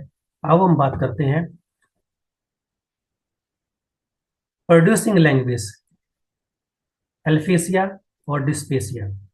ये दोनों जो है वो ब्रेन के डैमेज होने के कारण उत्पन्न होते हैं, और दोनों का मतलब क्या है? अंडरस्टैंड और एक्सप्रेस नहीं कर पाते, बोल नहीं पाते। बच्चा अगर बोल नहीं पा रहा तो डिस्पेसिया और एस्पेसिया दोनों ही हम यूज करते हैं। और पीएसटेट के एग्जाम के अंदर dysphasia if often use to describe less severe form of aphasia. Dysgraphia क्या है? डिस्ग्राफिया क्या है? बच्चा लिख नहीं पाता तो डिस्ग्राफिया। ग्राफ का मतलब क्या है? हाथ से कोई चीज बनाना। ग्राफ कैसे बनाते हैं? हाथ से बनाते हैं। तो हाथ से वो लिख नहीं पाता। और डिसलेक्सिया क्या है? हम पहले ही बात कर चुके हैं कि ये रीडिंग डिसऑर्डर है, लिख नहीं पाता। डिसकैलकुलिया क्या है? अर्थमेटिक से, मैथ से संबंधित है, बच्चा कैलकुलेट नहीं कर पाता। उसके बाद में आती है ये टू डिसेबिलिटीज है, ज्यादातर नहीं पूछी गई कभी भी, फिर भी आपने एक बार इसको अच्छे से देख लेना है। ऑटिज्म स्पेक्ट्रम डिसऑर्डर, इसमें क्या है? सोशल कम्युनिकेशन बच्चा नहीं कर पाता है। ADHD, while not a language disorder, affects learning, ये भी हमने देख लेनी है। अब बात आ जाती है की डिफरेंसेस फॉर रिवीजन कौन कौन से इसमें। डिसलेक्सिया जो है वो किससे? रीडिंग और डिकोडिंग में प्रॉब्लम आती है। शॉर्टकट क्या है? रीडिंग है। डिस्ग्राफिया राइटिंग और स्पेलिंग से संबंधित है, ग्राफ का मतलब राइटिंग है। डिस्पेसिया स्पीकिंग और अंडरस्टैंडिंग से संबंधित है। डिसकैलकुलिया मैथ और नंबर से संबंधित है। डिस्पेक्सिया मतलब उसके जो शरीर है वो काम नहीं कर पाता, उसकी जो मसल्स हैं वो काम नहीं कर पाती, वो बैलेंस नहीं बना पाता, डिस्पेक्सिया कहलाता है। डियर फ्रेंड्स, ये थी इंग्लिश पेडागोजी की क्लास। उम्मीद है कि आपको इसमें बहुत सारे जो फैक्ट्स हैं, टर्म्स हैं, क्लूज हैं, वो सारे क्लियर हो गए होंगे। उम्मीद है आपके मार्क्स अच्छे आएंगे। और अगर आप इस PDF को लेना चाहते हैं तो आप डिस्क्रिप्शन बॉक्स में जो जीमेल एड्रेस दिया हुआ है उस पर आप मेल कर सकते हैं और आपको PDF सेंड कर दी जाएगी। Best of luck, thank you, have a nice day.